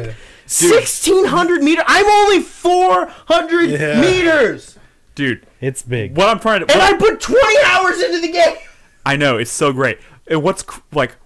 I was so in love with my Cyclops and, like, so, like, I don't want to leave this thing. I was like, I'm taking this bitch with me when I go deep, right? And when you try and I started going into these like tight caverns, and you can hear like when you're trying to make a turn, and it's tight, you can hear like rubbing against the rocks. And I'm just like, oh god, please make it! And that shit is so satisfying, dude. Oh my god, just like how beautiful is it too when you're in like lower depths where like the sunlight isn't like diffusing down, and it's like dark, but then like you're swimming up and you can just see your fucking submarine just like hanging there with all the floodlights on and everything, like. Fuck! I love that game. It's almost like No Man's Sky. It should have been. It should have been higher on the list. Bradley. Oh my how god! Dare you? It's No how Man's dare Sea. you, Bradley? I'm so happy you're enjoying it. But you're kind of maybe. It's almost like No Man's Sky should have just done one planet, but like a really good job on that planet. Yeah. I mean, like, what are the odds of them coming off the success of Subnautica and Subnautica Sub-Zero, and then going like, let's okay, do it again, but in space. Like, let's just do a spaceship game. Like, oh Yeah, god, Space please. Nautica. Oh god, please let that happen. I will pay for it so many times, and I will never touch Star Citizen or No Man's Sky again. Just please let it happen. But how would that I'm work? sure he probably heard you somewhere. Space Nautica. Yeah. How would that work though? You can't go like diving in space. Sure you can. Go Why to not? space. EVA. walks. It's called EVA. I mean, I guess. Make it cool, Nolan. They can make it cool. I don't sure- care. I'm sure I they don't care could. if it's scientifically accurate. I just want it to be cool. All right. Well, I'm glad you're enjoying it, Crispy. I think they might do it. Let's do it, Probably. guys. Let's talk. We have one They've news done topic. stuff in space before. We got a news topic. Well, can I I'm- quickly, before we get to that, real quick? Yeah. I've been playing more Monster Boy. Why won't that game fucking end, Brad? Like, I feel like I should be at I feel like it should be over. It's a meaty game. And like it keeps going. Like I'm like, oh, I'm in the final spot. Like I'll be done in no You're time. I mean, as much closer as I than anything. love Hollow Knight, I feel the same way about Hollow Knight. No, I know. It's just like Monster Boy. Monster like Boy's it not that really, meaty. it Like- really felt like I was at the end. And yesterday, I was like, you know what? But I'm it was not gonna, just the tip. I'm not gonna play Wargroove. I'm not gonna play Kingdom Hearts. I really got to knock out Monster Boy so I can not have that. I don't need to be playing 4 games at a time. And I couldn't fucking finish the game. Like there's still more. Did you get But anyway. gold? Well, whatever. Yes, I did. I get the golden sword. I didn't get everything else yet, though. I'm still working on that. Nice. Okay. Anyway, yep. All right, news topic. Brad, I'm letting you lead this discussion. That's only because you don't know anything about No, it. I mean, want you I- to be honest. Be honest with me. I'm just kidding. Granblue Fantasy. Don't we need the overlay? Is There's there no an overlay. There's no overlay. Oh, okay. So no, not Granblue Fantasy. Well, that's the series, right? But it's specifically the Granblue like relink game, that Yes. action RPG, that Psy games. We Which talked about which this is- pretty extensively during our preview show this Yeah, year. as you might remember, it was one of my most anticipated games of this year. Psy Games, which is this Japanese company that hit it big with this Granblue series because it's like huge on mobile in Japan, right? They started branching off. They made that. They're working on that fighting game with Arc, and they were working on this with Platinum Games. Well, the new news is that contract. Yep. It's done. They're not working with Platinum Games anymore. They're taking it all in house.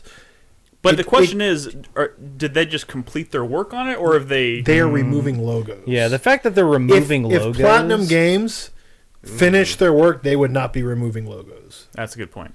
So, What other game? This happened but before here's the another thing, game here's where the they thing. removed a logo. What does Psy Games have that can make something that looks like that? Because when I looked at that project, I'm thinking of like a Nier thing, right? Yeah. But well, Platinum Games did a lot of that work, right? Like Nier Automata doesn't happen without Platinum Games, right?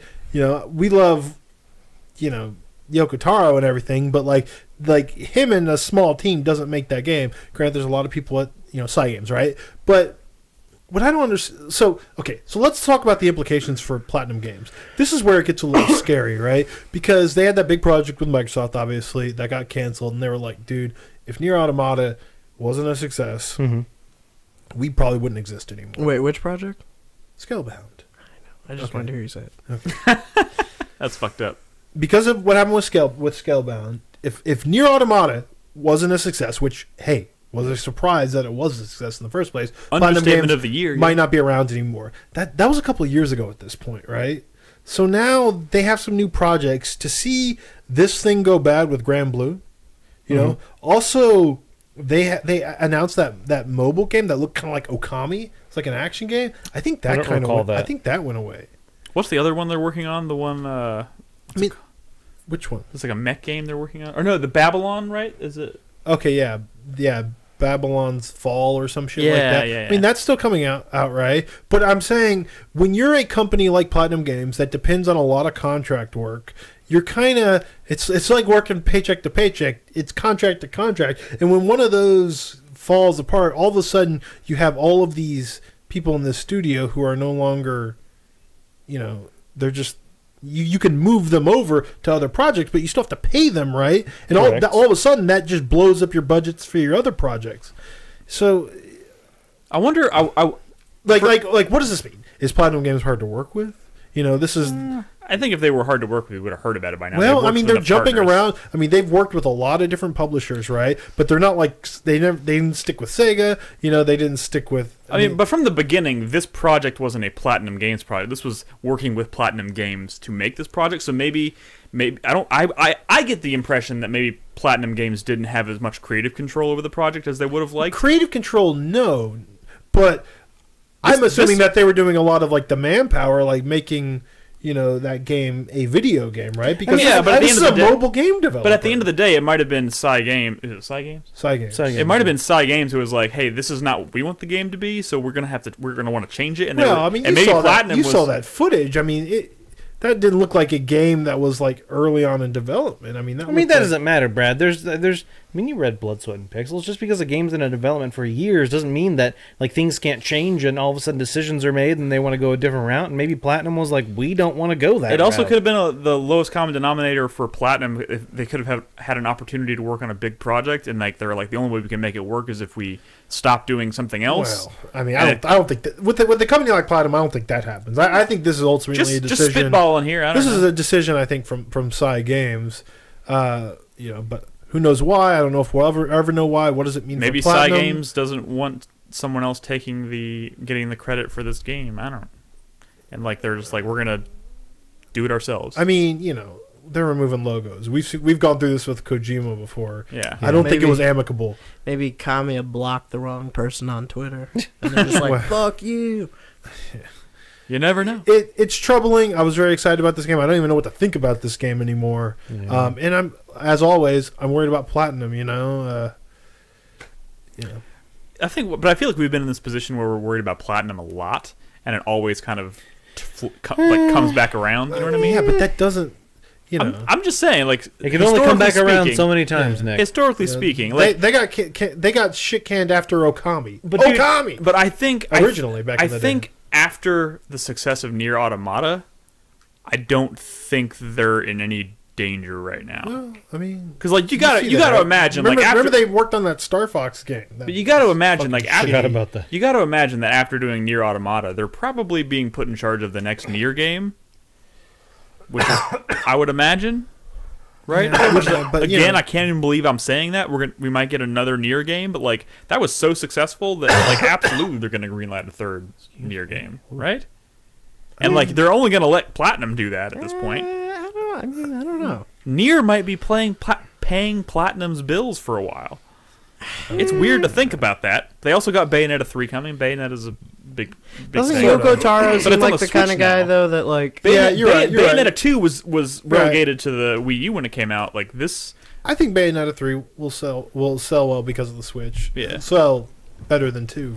I don't think we need to worry just yet. I may be a little worried about the project specifically, not necessarily as much about the state of Platinum Games as a whole. Yeah. What is Kamio working on? How spread thin can this one company be? How many people work? Yeah, at but it's like, how many Platinum? people? I really want to know. Like, what if they have like 800 employees? Then we just don't know.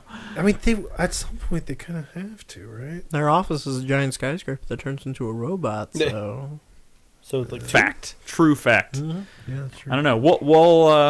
We can only speculate right now. I'm still kind of interested in this game. This is a thing this happened today, didn't it? Or is it? I found out today. I mean, So it's developing. Maybe we'll know more next Yeah. week. Who knows? All right.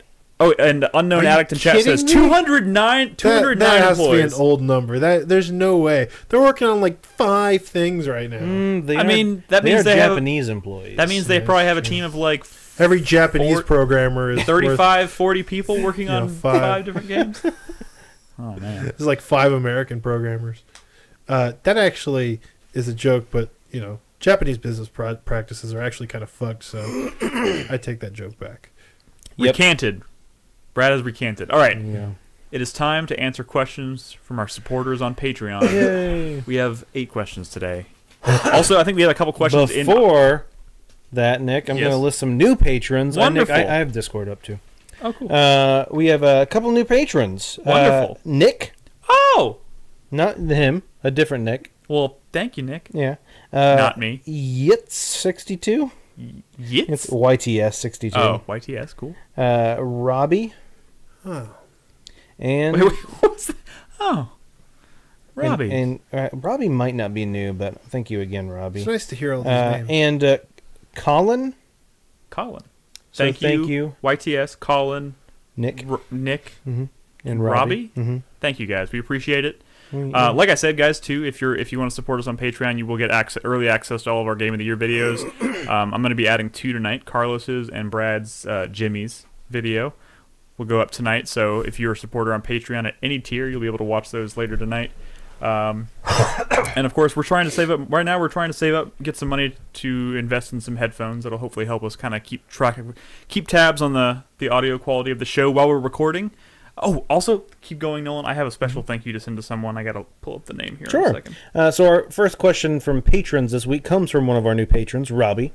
Robbie asks, if all animals were the same size, who would win in a fight? For the sake of argument, let's say that every animal is the size of an average human. 1v1 battles and separate land and sea animals. some kind of insect. Yeah, that's what I was leaning towards too. Oh, God, I'm sorry. What was the question?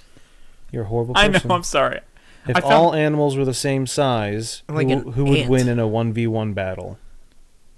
Well, so the question is, Crispy, ants and smaller insects are strong for their size, but if they were larger, would they retain Would that that ratio proportional stay the strength? same? Proportional strength. I don't or think is they there a would. diminishing return? Yeah, I don't think they would. I think they would Why? because of the way they're built. But they're small as well. Right, there is a scaling issue. Yes. I mean, there's definitely a scaling issue, and you're talking about taking an ant and blowing it up like thousands of times its size. Wait, first of all, real quick. Maybe tens. I don't of necessarily get the thousands. question. It's saying Too if bad. all animals were the same, Size. who would win in a... But what Yes, size? sorry. Is So it? essentially, what animal would be the strongest? Oh. But I mean, are lions now the size of ants, or are ants now the size of No, he lions? said everything's they're the all size the of size of a people, like human. people size. Oh. Size. So, like a human-sized lion versus a human-sized ant, who would win? I'm gonna take the ant. Yeah. I would go with like a beetle, like a horned. Because they're beetle. armored. They'd be kind Well, of armored. they're right? armored and they're also pretty powerful. They've Sure. similar strength to ants, Big but they dung also beetle. have giant horns that they can like Sure. ram into people. It's definitely the smaller shit that's going to be wrecking shop, right? yeah. Yeah. Because they have to move. They would move so much faster. I think, Yeah. because their bodies are built to move them at a certain Right, speed. because they're lower on the food chain, so they have Maybe like a much- praying mantis.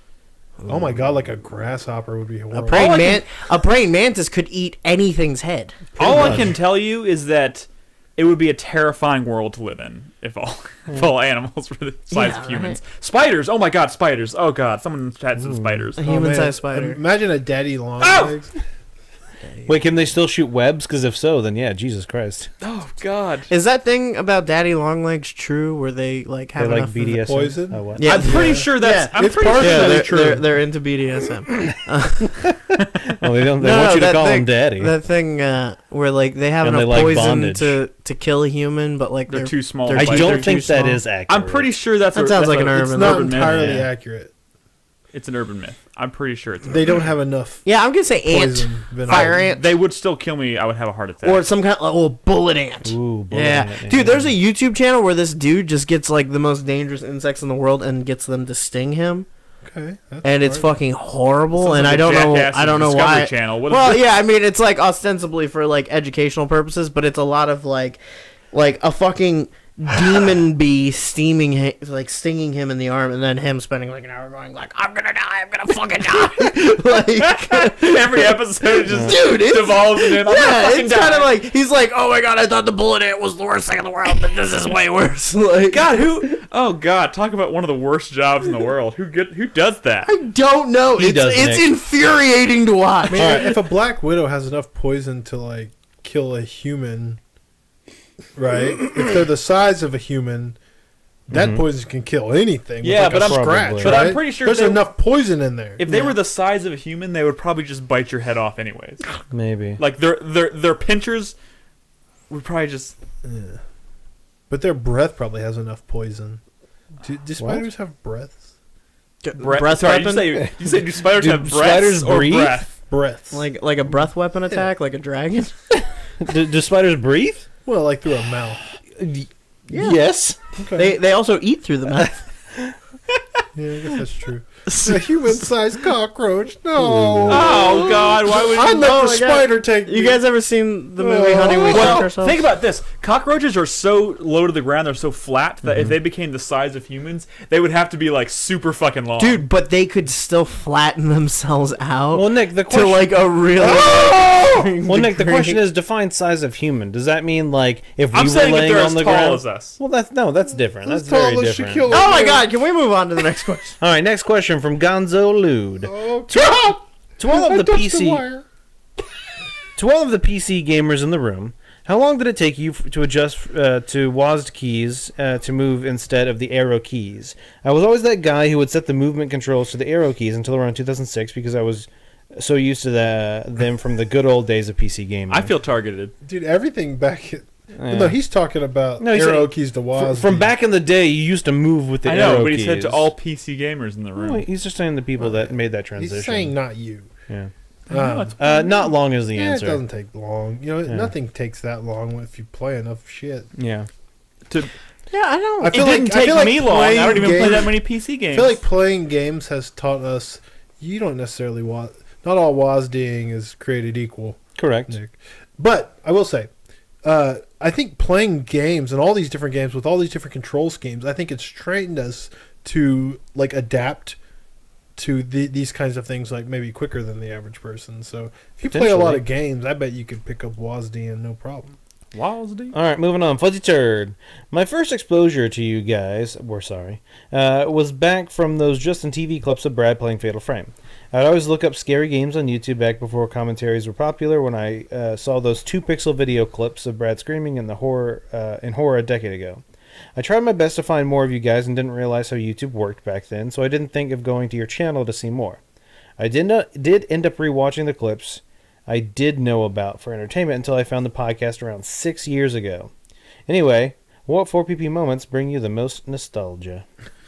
Well, Oh God. nostalgia. Most specifically. nostalgic moments. Well, I mean, there's obviously a few classics like that.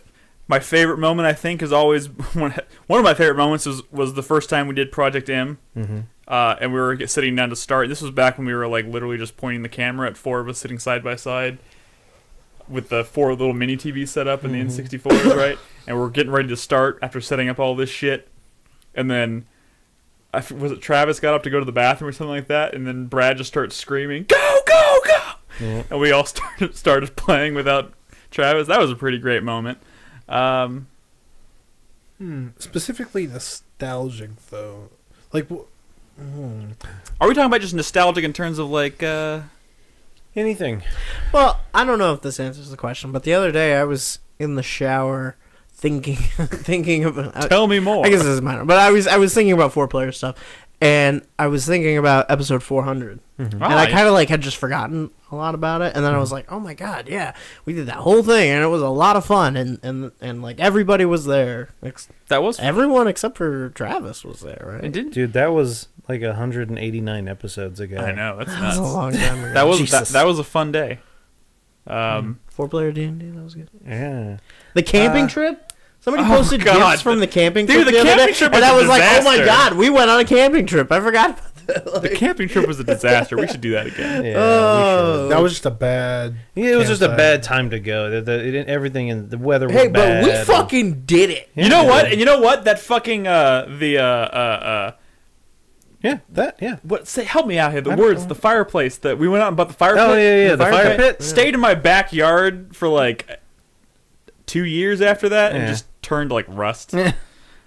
Dude, actually, I think don't take this the wrong way, but the best part of that camping trip for me was you Leaving. guys all went to bed, and I stayed up for like another like 2 hours sitting around the fire like by myself, out in the fucking country where there's like no light pollution and I could just like see all the stars, and I was like, that was the chillest moment of my whole fucking life. that content that nobody saw?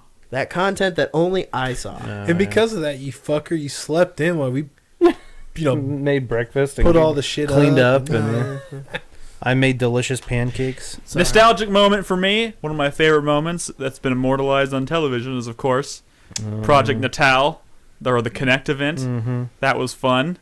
That was my 5 seconds of fame. One of my favorite is when we went to PAX and we shot that like Brad getting run over video. That was so bad. Man, we needed Crispy back then. God, that was We needed Crispy. We needed Chris Davis because that was a bad idea executed poorly. It was so bad. Oh God! Oh God! Hanging out at We Joseph's. could just start. Dude, stop I the hated camera. being at Joseph's because he had one pillow and one blanket, and I had to sleep on the hard floor. We were so much braver Dude, back then. hanging out at Joseph's and having him talk to us about Mr. Hands was the best. God. And then the first when the German Goo Girls cocktail time. That was a good one. All right, anyway, we got to move on. We got to move on. Brandon asks, what game had the biggest impact on the gaming industry, thus creating its own genre? For example, Doom making its mark on FPS, Dark Souls creating the new way we play RPGs. Well, Dark Souls is an obvious go-to answer. I think that's Dark Souls has trickled down from like third-person action games to RPGs all the way to like Metroidvanias. I think Dark PUBG. Souls. I think Dark Souls has PUBG, had I said it. the most pervasive I'd impact. say Battle Royale. Battle Royale is definitely a Minecraft. big one. I mean, That's what I said. Also- Pervasive. Zelda. No, I will say that, yeah, Minecraft. Huge. What about Zelda exactly? I mean, I just feel like Zelda's one of those. I mean, things that's like that an- I still feel like still feels kind of unique. No one makes Zelda games. It's rare. I mean, it happens, but it's I feel rare. like we No, use I've Zelda got as a descriptor. Blossom a lot. Tales last year. Yeah, I'm saying, but like, 2 years it's ago. not Binding of like Isaac. Metroid and Castlevania where like Yeah, there's like a that's dozen true. of those a year, right? Yeah. And like having those been like people have exceptionally been doing Metroidvanias. Mm-hmm. Exceptional Zelda clones is rare. Hey, Tunic's coming out. Well, Crosscode. And that looks pretty dope. Crosscode. I mean, I wouldn't call Crosscode necessarily a Zelda clone. Well, clone Or is Zelda, a like, negative yeah. word, but Yeah. it is Oh, Zelda I got and you. more. I got you. I mean, if I had to give my answer, I would say Dark Souls has probably had the biggest impact, especially like maybe on my. If we're looking at more of a personal note, like Dark Souls maybe had the biggest effect on like my personal tastes in games and the games I gravitate towards. Yeah. Cool. Let's move on. Dragon Slayer Wielder Game asks. Thank you for that question. Moving on. I'm just kidding. What's an example of a horrible, unpopular opinion all of you guys hold? For example, I could say for myself that I don't see what's so special about Doom 2016. I found the weapons to lack impact and the loop of executions to get ammo and health really repetitive. While I really like the work of Mick Gordon, I couldn't get into the soundtrack since it What? feels... more like something that would fit a modern Quake with its industrial feel rather than a trash metal influence of OG Doom. Okay. Did that say trash metal or thrash metal? Shit. Trash. I mean, I don't love those soundtracks. Let me tell you something. We don't have to react. Let me to piggyback on that for a second and say that like I get Doom 2016 like soundtrack tracks in my YouTube mix all the time when I'm listening to music, and don't say it, Crispy. Oh, they suck, dude. Come on, and it's not even like it's not even like I don't like metal or anything. But those specific tracks are not good. In the game. Oh my god, dude. In the game it works. Exactly. In the game it works, but it's not something that I think can be listened to outside of the game. Yes, I had listened to it on Spotify all the time. Oh wow. All the time. Oh, what have you done? Crispy. Oh god. Sorry. What happened? Well, we're not supposed to be reacting to that. We're supposed to be unpopular opinions. I have one. Okay. I think Silent Hill Homecoming is one of my... Not Homecoming. Downpour is one of my favorite Silent Hill games. That is definitely unpopular. I don't like Halo. There's not many Silent Hill games, and there's not many that there's are like good. 8. So you need to, like, don't be a bitch. Don't say it's one of my favorite, because the series ain't that long. So to say it's one of my favorite doesn't mean much. Well, I'm also saying that because I'm also, like, I still want to do my top 5, and I don't want to, like, just spoil my top 5. Do you like 1, 2, and 3 more than Downpour? I don't know. Maybe. Okay. Maybe not. You're going to do your Maybe not. I got a lot of unpopular I don't like opinions. Halo. I'm just an unpopular person. I'll rattle through a couple of mine. I don't think the soundtrack to Nier Automata is that good. Automata. That's whatever. unpopular. I don't think it deserves the hype that it gets. I think it's an unpopular opinion. There's nothing like particularly egregious about it, but like I don't get it. Let's see. Most JRPGs just don't make any fucking sense to me, and I don't really understand why they're enjoyable. I mean, you love Dark Souls and Monster Hunter, so yeah, but those are like action RPGs. They're not turn-based like. Oh, you mean specifically turn-based? Like turn-based JRPGs. I just I requires don't really... strategy, tactics, thought. Yeah, I get why. Yeah, you have to be a stuffy person to enjoy Actually, them. most JRPG fans are not the kind of person you're This is describing. bringing out the worst in people. Well, I mean, y'all those stuff. I think like Rockstar games are like fine, but like super overrated. I think they can't make a. I think people who like Rockstar games think that though. I mean, I feel that way. They don't. They're the highest rated video games of all time. I kind of feel that way about Rockstar Grand games Theft to an Auto extent. 4, 5, Red Dead 1, 2. They're all like at 97% on Metacritic or whatever. And to be honest, no one thinks that. It's not that. I mean, when something is so big, of course there are going to be people that say they don't like it, but that is definitely not the norm. I would say that's unpopular.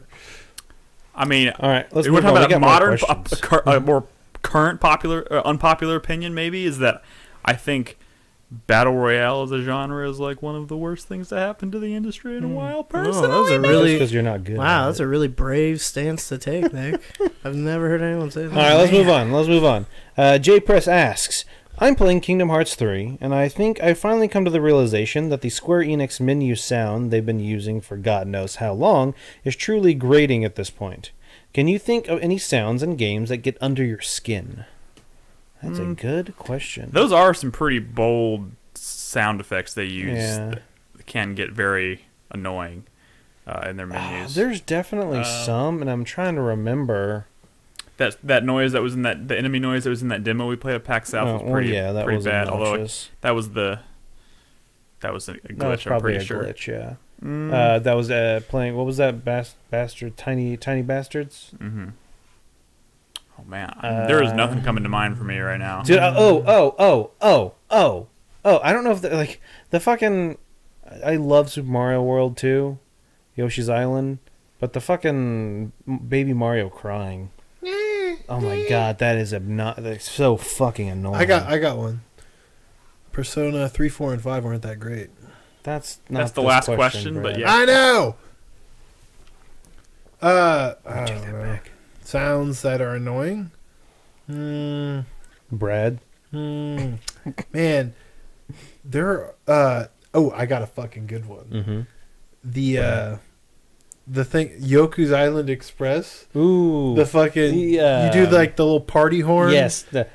Oh my Oh, god! yeah, It's like that's pretty it almost bad. like ruins that game. I don't Like, get I really it. wish you could just not do that. Or Yeah. turn that noise off. Oh god! Oh, I forgot about that. Because it's such a chill game, and then Yeah. there's oh, what the fuck? It's pretty bad. I can't think of any. I mean, I know there's definitely some. This is a really good question. It's hard to like just pull it out of my butt. I will say, I mean, I could answer the opposite of No. sounds that I really like. No, Oh, don't yeah. you dare. Doesn't fucking Link to the Past do Oh that, god, too? the low With HP beep. With the Oh, HP. Oh, yeah. there you go. The low That's what HP you beep never is know. like pre what do we call it? Jellyvision? Yeah. Yeah. It's like pre Jellyvision. It was the So the fucking warning beep. that your health is low. Oh my Yeah. god, that's so I played a bad. game recently with Hearts. Kingdom that did Hearts something- does it. The first one. Yes, when your health it- gets low, it's 3 like does it too. It's like a siren. 3 going does off. it too. They all do. Ugh. it. They all do it. Kingdom yeah. Hearts actually has a lot of sounds that I really like, and or like I'm kind of nostalgic for. It I'm does. super nostalgic for the menu sounds. Yeah, the I know honestly- that JPress doesn't like them, but I kind of do. I really enjoy the sound design and music in Kingdom Hearts, but there's just a few that get on my nerves. The Yeah. biggest one being the low HP. All right. but you need to know. Alert. Next question, Zero Skies. So I found you guys and Justin TV back in 2008 while looking up Dead Space videos on YouTube. How did you guys find Justin TV originally? We've talked about this. I mean, if I remember correctly, it was David was screwing around with. I think you and David were screwing around with a webcam or something. I found out about it through you guys. I literally got a phone call from David saying, "Hey, go to this website and tell me what you see." And I went to it, and I could see David and Brad on the other end, and he was like, "Cool, let's play with this." I listened to. I don't even know where y'all found it.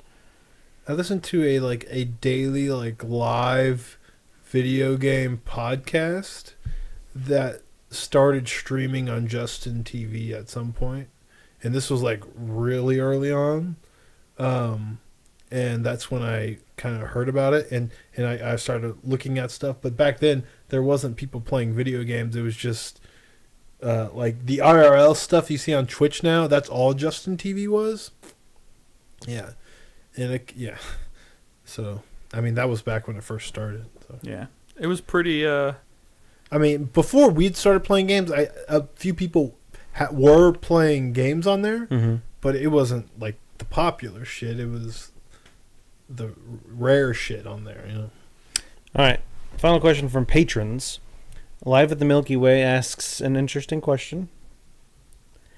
Oh, I remember this. Would you rather have to live on $15 a day or have a mustache made out of Cheetos dust? If you could swap back and forth, some days have the mustache, other days have the $15, would you do that? Keep in mind, on your mustache-free days, you cannot use any of the money earned while sporting the mustache. First of all, is having a mustache made of Cheeto dust a good thing? I feel like you would just be inhaling Cheeto dust all day into your couldn't nose. you just lick it off? I'm No, I think it's supposed to be a bad thing. I would rather live on $15 a day. I don't want What? Cheeto dust on my Just face. for context, if you have, Oh wait! I see what you're saying. So if I have the Cheeto dust, I'm not living on $15. Correct. Oh God.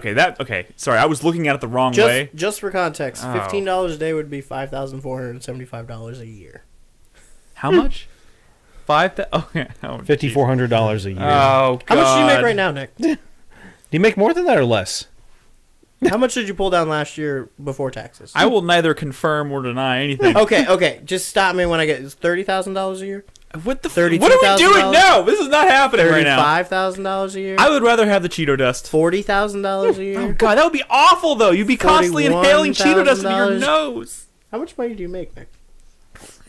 Basically, what you is have this? to tell the internet how much money you make. Yeah, I guess Cheetos Oh is my the answer. That sounds truly Show us awful. your taxes, Nick. Although I would. Why won't you show your taxes, Nick? Yes. Tax What are you? return. What are you trying to hide? Yeah, what are you? I don't think you're actually a millionaire. I can't confirm. Oh my God. All right, let's move on to some of our questions from supporters. So TAC Twitch subscribers. I said supporters. I guess Twitch subscribers. These are just people who You are. said patrons before. I did. These are Twitch subscribers who are asking questions via our supporters channel in Discord. Or So in if this case, TAC, who is a patron who forgot his patron login. you're- son of a bitch. But he asked the question that we answered earlier about memorable moments. So Wait, but he had a spin on it. No, he didn't. Oh, I thought there was a question I read earlier, and you haven't read it yet. Are there particular memorable moments from the community for you guys? I think this is talking about, do we have any particular any particular memories on our part involving the community? Like I remember, like, the one I was thinking of that I wanted to bring up was the time we went to PAX East, and we did a podcast recording, like, in the lobby. Or in the side, like, around the edges there. And I remember we had, like, 30 people that were just kind of hanging out. There was a lot of people. Yeah, we had, like, 30 or 40 people just kind of sitting there, Indian style. Sorry, is that... Yes. No, that's not appropriate. Yeah, it's not. Not appropriate anymore? You have to say, Nick, you have to say crisscross applesauce. Sitting crisscross applesauce. Cross-legged. On the floor, just listening to us record the show. And that was fun. We had Joseph on there, too, and we had Bob there. Like, that was just a fun...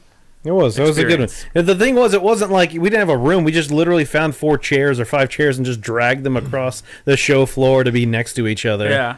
And there was even, I forgot who it was. There was a community member who was there who also happened to be like a photographer. No, that wasn't a community member. That was a random guy. Oh, yeah. Who happened to be walking past, snapped a nice photo, and then like found us and sent it to us. Yeah. And I was like, that's a really good And that was our banner on like Patreon for I think I have that photo somewhere. I got to dig that up. That's a good photo. Yeah, that's a good one. Other community. Drinking at that bar around the corner from Joseph's house. That was I was not there for that one. With community members there, that was fun. I will say some of our meetups at E3 have been pretty good. Yeah. At the arcade. Oh yeah. We have much smaller meetups at E3. Yeah, Button Mash. The last few years we've done Button Mash has been pretty good. They're smaller, more like intimate groups, or like 5 or 6 people. Yeah, I've had a lot of fun. Mash? It's the arcade. It's an arcade / restaurant. You went there, Brad. Oh yeah. That's where we saw that guy. That's where they got what was his name? Yeah. That guy, the actor. Yeah. Ken Marino? Kim Marino. Yeah, Who's Ken Marino? We saw him. I know. He's in Wet Hot American Summer. Yeah. But anyway, the thing is, Nick, with the smaller groups, it's easier because you get to talk to everybody, and that's fun. Yeah. The last few years of Button Mash have been really fun. It's been great. We see Nell and Haste there, I think, almost every year. Nell and Haste are there a lot. Those guys are great. What other community? The very few times that I've been recognized, like in Austin, have been cool. It doesn't happen very often, but it does happen. There's been plenty, and I'm trying to remember back when Nick and I lived together, and I used to do regular community nights. I just had a fucking blast with community members playing, like, Prop Hunt and TTT and stuff like that. Factions. I wouldn't I mean, I don't consider that like memorable moments with the community so much. Because it's not like factions was like random people. It was like mainly the same group of people with a few alternatives every once in a while. I will also say too, community, just smaller things that have just kind of blossomed into like really cool, like lasting friendships and stuff. Like meeting Joseph for the first time when he offered to put us up randomly for PAX was really great. A lot of funny memories that came out of that. And Chai Tai offering to put us up for E3. Has obviously turned into a very long-lasting friendship that is awesome, and we have a lot of fun memories from covering E3 from Chai's place. Do you remember when you asked that one community member to be part of the show? Yeah, Nolan. Nolan was a community member once. Yeah. He was an intern. Remember? Nolan the intern. Bring it back. All right, next question. Nolan the intern from Thorax. Nolan's like, please move on. I hated that so much. Question of the week. I mean, y'all can leave my house. Oh, no. Thorax. Question. Considering that Kingdom Hearts 2 came out in 2005, what were you guys doing back then, and do you feel old now? Yes, I was a year out of high school. I was probably going to college. I was a junior in high school. First year of college. Brad, were you working on your first marriage? I was working. In 2005, I had already graduated from college. I was working at GameStop with. I think was I working at GameStop at that point? 2005, really? No, not quite. I don't think I was quite there yet. No, I was working at Hollywood Video. I don't think I started at GameStop until 2007. I started working at GameStop in 2010. I started working there like 2007, I think. I was working at Hollywood Video. I was still in high school, and I worked at Hollywood Video part time in school.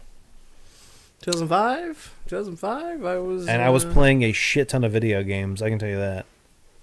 I was doing a lot of band. I was in marching band and concert band. This guy. And I was in Boy Scouts. And I, hung out with people at parties. I watched a lot of movies. At Hollywood Video, if you worked there, you could check out 3 movies at a time for free. Just checked them out and then brought them back. And almost on I would watch at least 12 movies a week. Damn, I watched a shit ton of movies. That's I what wish I could. Brad, what were you doing in 2005? You haven't said anything. You don't want to know. Yeah. He was working on his 401k, his Filing stock his options. taxes. He was Nothing interesting. All right. making suspect life choices. And Ultimate Inferno asks, these are some questions that were asked during the podcast. I don't know if we're going to allow that. Hey, this we were talking about Mortal Kombat a while ago. From the reveal of Mortal Kombat, what Mortal Kombat characters would you guys like to make a comeback? This is also from Ultima Inferno. I said that. You did? Yes. Oh, I would like some. Listen to the tape. Don't say it, Crispy. Keep it to yourself. Boracho? Is that his name? Bo Raicho. I don't know Bo any. Raicho? Oh, the drunken master. Yeah. I don't That know. was just Vomit vomits. I don't know any He sucks. Mortal Kombat characters. Bring him back. I used him a lot, and that was Mortal course Kombat you Deception. did. Bring back Sick Rain. Fucking drunk. We're just gonna name all the And ninja Smoke. characters. I don't know Ermac, any of them. Smoke. Yeah, I really Smoke like the was- ninja character. Smoke was around. I know, I've always liked Raiden. Cyrax Noob and Cybot. Sector. Bring back Noob No, the Cybot. cyborgs suck. The cyborgs are just ninjas. But honestly, I mentioned earlier, young. Cabal was one of my favorite characters, and he's official now, so that's pretty cool. Cabal. Also, Nightwolf. Nightwolf. Nightwolf, I like Nightwolf. Why He's pretty Striker? Bring Cool. Oh, I back hated Striker. Cassie Cage. I don't know. She's back. I think. What? What? She Cassie? can't be. That hasn't been confirmed. The story. Well, I guess it's all about I time thought travel and shit. Cassie Cage has. So been Cassie Cage was in confirmed. the last game because that game was about an alternate future in the Mortal Kombat universe, and this game is resetting back to Mortal Kombat 9, but it's also about time travel. So, I mean, who All right, let's move on to our final question for the evening from Beck. Terry Crews wants to be Jax. It is a bed, wed, behead question. Bed, wed, behead. Shiva from Resident Evil. Ooh, Shiva from Mortal Kombat. Lady from Devil May Cry. And Liara from Mass Effect. Oh my god. What's the first one again? Sheva from Resident Evil 5. Uh, Lady from Devil May Cry. Maybe not the lady from Devil May Cry 5 with the weird pants. Oh God. Weird. I would kill Liara, I would bed Lady, and I would marry Sheva. Yeah, Really, you kill Liara? Yes. I thought you were. I guess you were never with know. Liara. I don't know anything about Shiva or Lady, so I pick Liara. I would bed Sheva. Oh God. I would do the same as Nolan, actually. Liara, I love Liara in Mass Effect, but that is fantasy. Mhm. She is like a strange alien creature. I don't Yep. trust her at all. Her setting foot on Earth could destroy the whole fucking planet. This Her, is- Nick, her insides could be like acid to your What penis. you're hearing is xenophobia. All right, kill Liara. Kill Liara, bed Sheva, and marry Lady is what I would do. Racists. Actually, though, although Liara could probably do all kinds of crazy shit in bed. How am I racist? I'd be willing to bet most of them can do some pretty crazy shit in bed, especially Lady. Just saying. Well, that's all the questions from our patrons and our supporters on Twitch. Thank you, everyone. Like Nick had mentioned earlier, every week we post a thread on Patreon where you can ask any question you want. And there is the supporters channel and Discord where our Twitch subscribers can ask us questions. And I have one more thank you, as I mentioned earlier. No We actually thanks. got a one-time donation from a J Press. Was it Mhm. J Press 311? He wanted to help us. He didn't. As opposed to supporting us on Patreon, he decided to make a one-time donation to help us towards our goal of getting those headphones, and we do appreciate that. We don't usually encourage one-time donations, but that was his preferred method as opposed to doing the long play with Patreon and whatnot. So we Well, do thank appreciate it. Thank you very much, J Press. I would also like to point out that Liara in that list is the only queer woman of color, and you guys were all like, "I'd kill her." How do you if know she was in the real world? How do you know Sheva doesn't swing both ways? Confirmed. I should. If she was in the real world, Hey, I've played as male ship, so I don't know what you're talking about. you fucking sci-fi nerd. If she was in the real world, we'd have to assume she operates the same way that she would in her fantasy. Why would we be adapting and changing shit? Guys, we're making what if those little fucking tentacles on her head feel like? That sounds ugh. I don't know, but I'm gonna find out. I'd probably kill lady. Guys, just nobody. I mean, have you seen those pants, lady?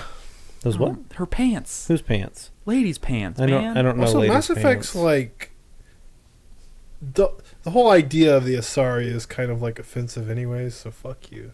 Yeah, but if they were real, All right, we are moving on. It is Yep. time to wrap this show up at the 4-player minute. You guys know how it works. Hype, sweat, Also- thank you, and fuck you. Brad, start us off. let's dig a little deeper into that. Why No! Take it away, Because their Brad. whole purpose is like, Because the idea of a all-female species is offensive. Oh my god, Crispy. uh, Killing me. well, that the female species, like their big bullet point is that they can sexually please all different kinds of aliens. That's the fucked up part. But my thank you for this week goes to Vunik. Very long time ago, he gifted me Slay the Spire. It's finally out of early access. I haven't had much time to play it because there's been a lot of other stuff out right now, but I do still intend to go deep on Slay the Spire. Now that it's out of early access, it does look very cool. And I didn't forget that he gifted that to me. I will play that. My fuck you. Well, I'll say my fuck you. My hype goes for Wargroove. I'm very excited about this game. Not just playing through the campaign, but I do want to get people, including you, Crispy and Nolan, to start some multiplayer games. Hey, Brad, You let me could just play tell it. you. You messaged me about that while I was at work. What do you want me to do? I got you. I'm just reiterating, you guys and everybody else out there in the community who has this game, who should pick up this game. It's very low maintenance. You don't have to be online all the time. Just set up a bunch of games with me and Nolan and Crispy, and take your turns when you can. The more people that play, the more this works. You know what I mean? Okay. My sweat is that I feel like February just started, and I feel like I'm already kind of drowning in dope games. I'm already behind. Yeah, I'm already behind. I haven't touched Slay the Spire, damn it. So, yeah. But, I'm cracking along through Kingdom Hearts. I feel like Ace Combat, I was playing that ages ago, but fuck.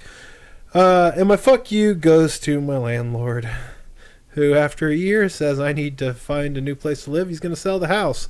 So, I got to go through that whole process again of finding a new place to live, and I was not ready for that. So, yeah. Fuck my landlord. Took a serious turn there. People weren't expecting. It's my fuck you. Give my fuck you to whoever I want. No, it's a fair point. No, I was just saying, and from chat's perspective, they're like, "Oh shit, this just got real." Yeah. Well, if you need a place to stay, there's a really good hotel not too far from here. It's called Hotel Nolan. It's right there. Yeah. That joke's especially funny if you consider the fact that Nolan's house has like 5 bedrooms. Empty bedrooms. Everything's more complicated when you have 2 dogs and a fucking Henry. Yeah. All right, moving on to my 4-player minute. My hype is also for Wargroove. I started playing that the other day. Immediately fell in love, like anyone who plays it probably would. And I'm excited to play it. The only reason I'm not doing it immediately is because I'm forcing myself to finish Monster Boy first. Yeah. I'm fucking right at the end of Monster Boy. You got the final form? No. Okay. So, how far am I? Like, I keep thinking, Oh, you got a good 20 I'm gonna hours finish left. in like an I hour. don't know. You got all the 3 relics, right? Do you open up that Yes. area? Yes. What's And the I'm in area there. called? I don't remember. It's like dark and scoopy, and there's a fucking creature who sucks the health out of you, That is the last like giant, area. like floating skullfish thing. Yeah, that's the last area. Okay. I keep thinking I'm about to finish. It's going to come quicker than you think. All right, that's what she said. Do what you want. Nolan and I are on the same wavelength right now. All right, my sweat is also similar to Brad's. That, once again, it's like barely the beginning of the year, and I feel like I'm so behind already. I'm still trying to wrap up 2018 games, and like it's one of those things. There's been a couple of games that have been in the back of my mind. I'm like, oh, you know what? As soon as Game of the Year stuff's done, I'll like revisit that, or I'll kind of look. But it's not fucking time. I'm already falling behind. It's gonna fall down to like it's gonna be another year where December 30th, 2019, I'm gonna have a list of 30 games that I'm like, fuck. Why didn't I play any of these? The cycle goes on and on. Yeah. My thank you is going to my Switch. I've been getting so much use out of it. I fucking love that thing. It's fantastic. I wish I had a job that I could like take it to work with me. I used to when I first got it, but that's just not really feasible anymore. I almost wish I lived in a place where public transportation was a viable option, because I would love the ability. You know what I'm saying? Like have a commute, a place with a good public transportation system where I could go, either do like a park and ride or something or whatever, and just like sit on a train for an hour and just play my Switch on my way to work. Like that would be fucking fan. Like, you know what I'm saying? There are people who are like that, and that's got to be fantastic. Like Ed's like that, I'm pretty sure. No, yeah, Ed does take the bus or whatever, but I don't think his ride's that long though. No, probably not that long. I'm saying like there are people who take half hour, 45 minutes. Switch on a bus. The Switch is too like stealable, conspicuous. What? Dude, I remember. I used to play like my DS on like when I was at UT. The Switch is kind of big though. Dude, at PAX South, I was like, when I went to PAX South, I was like, God, people don't bring Switches onto show floors, right? That seems like it's like just being begged to be stolen. And I looked around, I was like, thousands of Switches, and I was like, oh my God. All right, and then a terrible mistake. My fuck you is gonna go to Kingdom Hearts 3. Fuck you, Mickey. Fuck you, Riku. Fuck all that shit. It sounds bad. I hate it. Get your shit together. Oh, I forgot. You'll need to show me that. Or what about Zigbar? Dude, Zigbar has more charisma, and like fucking his mannerisms are 10 times better than Mickey and Riku combined. I would rather just have Zigbar be the fucking king. Alrighty. Who the fuck is Zigbar? I don't know who these people are. Alright, that's it. Crispy. Alright, my fuck you for this week goes to you guys for saying you'd kill Liara, and to Brad for implying that Liara and the fucking, whatever her race is called, are like somehow the only ones that are plagued by this like shitty male gaze baggage. Like Lady and Shiva are definitely feminist icons for sure. I don't think Shiva is.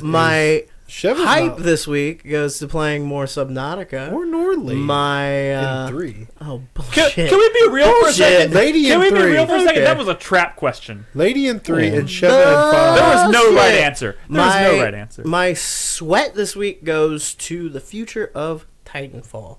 Because while Apex Legends is really fun, and actually is probably going to be my battle royale of choice from here on out, I really don't want it to come at the cost of never being able to play with Titans again, because holy shit, we need another game with awesome Titan combat, because that shit was fucking great, and they were on the cusp of something really cool. They just had a few more kinks to iron out, and to think that they dropped it the way that Ubisoft just dropped like Assassin's Creed multiplayer is sad and shitty and disappointing. And my thank you for this week goes to Chucklefish for reviving Advance Wars. Mm-hmm. Well, I don't know. I feel like maybe this one is not quite catching on like I was hoping. There's still time, Brad. There's still time. Come on, people. I'm talking to people in our community. Yeah. Why aren't y'all playing this Get shit? on it. Y'all got Switches. What else are you playing on your fucking Come Switch? on, what did Everything. you do with all that Everybody's Christmas playing money? everything. No, they're on the not. Switch. They're not playing Kingdom Hearts or Resident Evil or Valentine's Day is coming up. Ace Combat. They're not playing real video games. They're playing fucking indie games. Valentine's Day is coming up. Get yourself a significant other and make them buy you Wargroove for Valentine's Day. Yeah. Simple as that. I'm pretty sure you could do pass and play multiplayer with your significant other. Probably can. All right. Is it my turn? You can also do It's co-op, your turn, can't Nick. you? It is my turn. My hype this week is for that new film from Guillermo del Toro, Scary Stories to Tell in the Dark. It looks awesome. I'm waiting for that trailer to drop, but the teasers they released during the Super Bowl looked great. Isn't there a trailer? There's 4 short teasers for it. No, there's something longer now. No, not yet. Trust me. I would know. They said the full trailer is coming out in a couple weeks. The point is, I am super hyped for this movie. It's one of my favorite books from my childhood. The book still gives me the creeps to this day. So those books were only scary because the illustrations. Right? I mean, well, the illustrations are a huge part of it, but like, why? I feel like a lot of people have used that as like a thing to like jab at it, but it's like that is very much part of the experience. That the story, they're definitely bringing the illustrations to life. The written stories go hand in hand with the illustrations. Without the illustrations, you're missing a key component of the book. But that doesn't mean they're bad stories. It just means it's part of the experience. And the movie seems to be they're good stories, recreating the whole shebang. They're bringing to life the illustrations. It looks amazing. Guillermo del Toro is a perfect choice to bring those to life. And I hope the movie itself turns out to be good and not just like a cool looking movie, because it definitely looks cool. I hope it's a good scary movie. Some of those stories still creep me out to this day, and not just because of the illustration. Hold up as much as maybe you think. I read them recently. I have them, and I read a few of them recently. Not all of them. Like I'm down with it. I'd be surprised how short they are. My sweat is to Kingdom Hearts mostly because I am playing through the first and the second one before I start 3, just because I'm a stubborn person. And you gotta beat Sephiroth, Nick. I'm not beating Sephiroth. No, you fuck off! I'm not beating Sephiroth. You gotta beat him. Not happening. I'm just playing through the fucking story so I can say I did it. 1, 2, and 3. That's what I'm doing. Luckily, I think 1 and 2 can be finished fairly quickly, relatively speaking, to some of the other longer RPGs out there.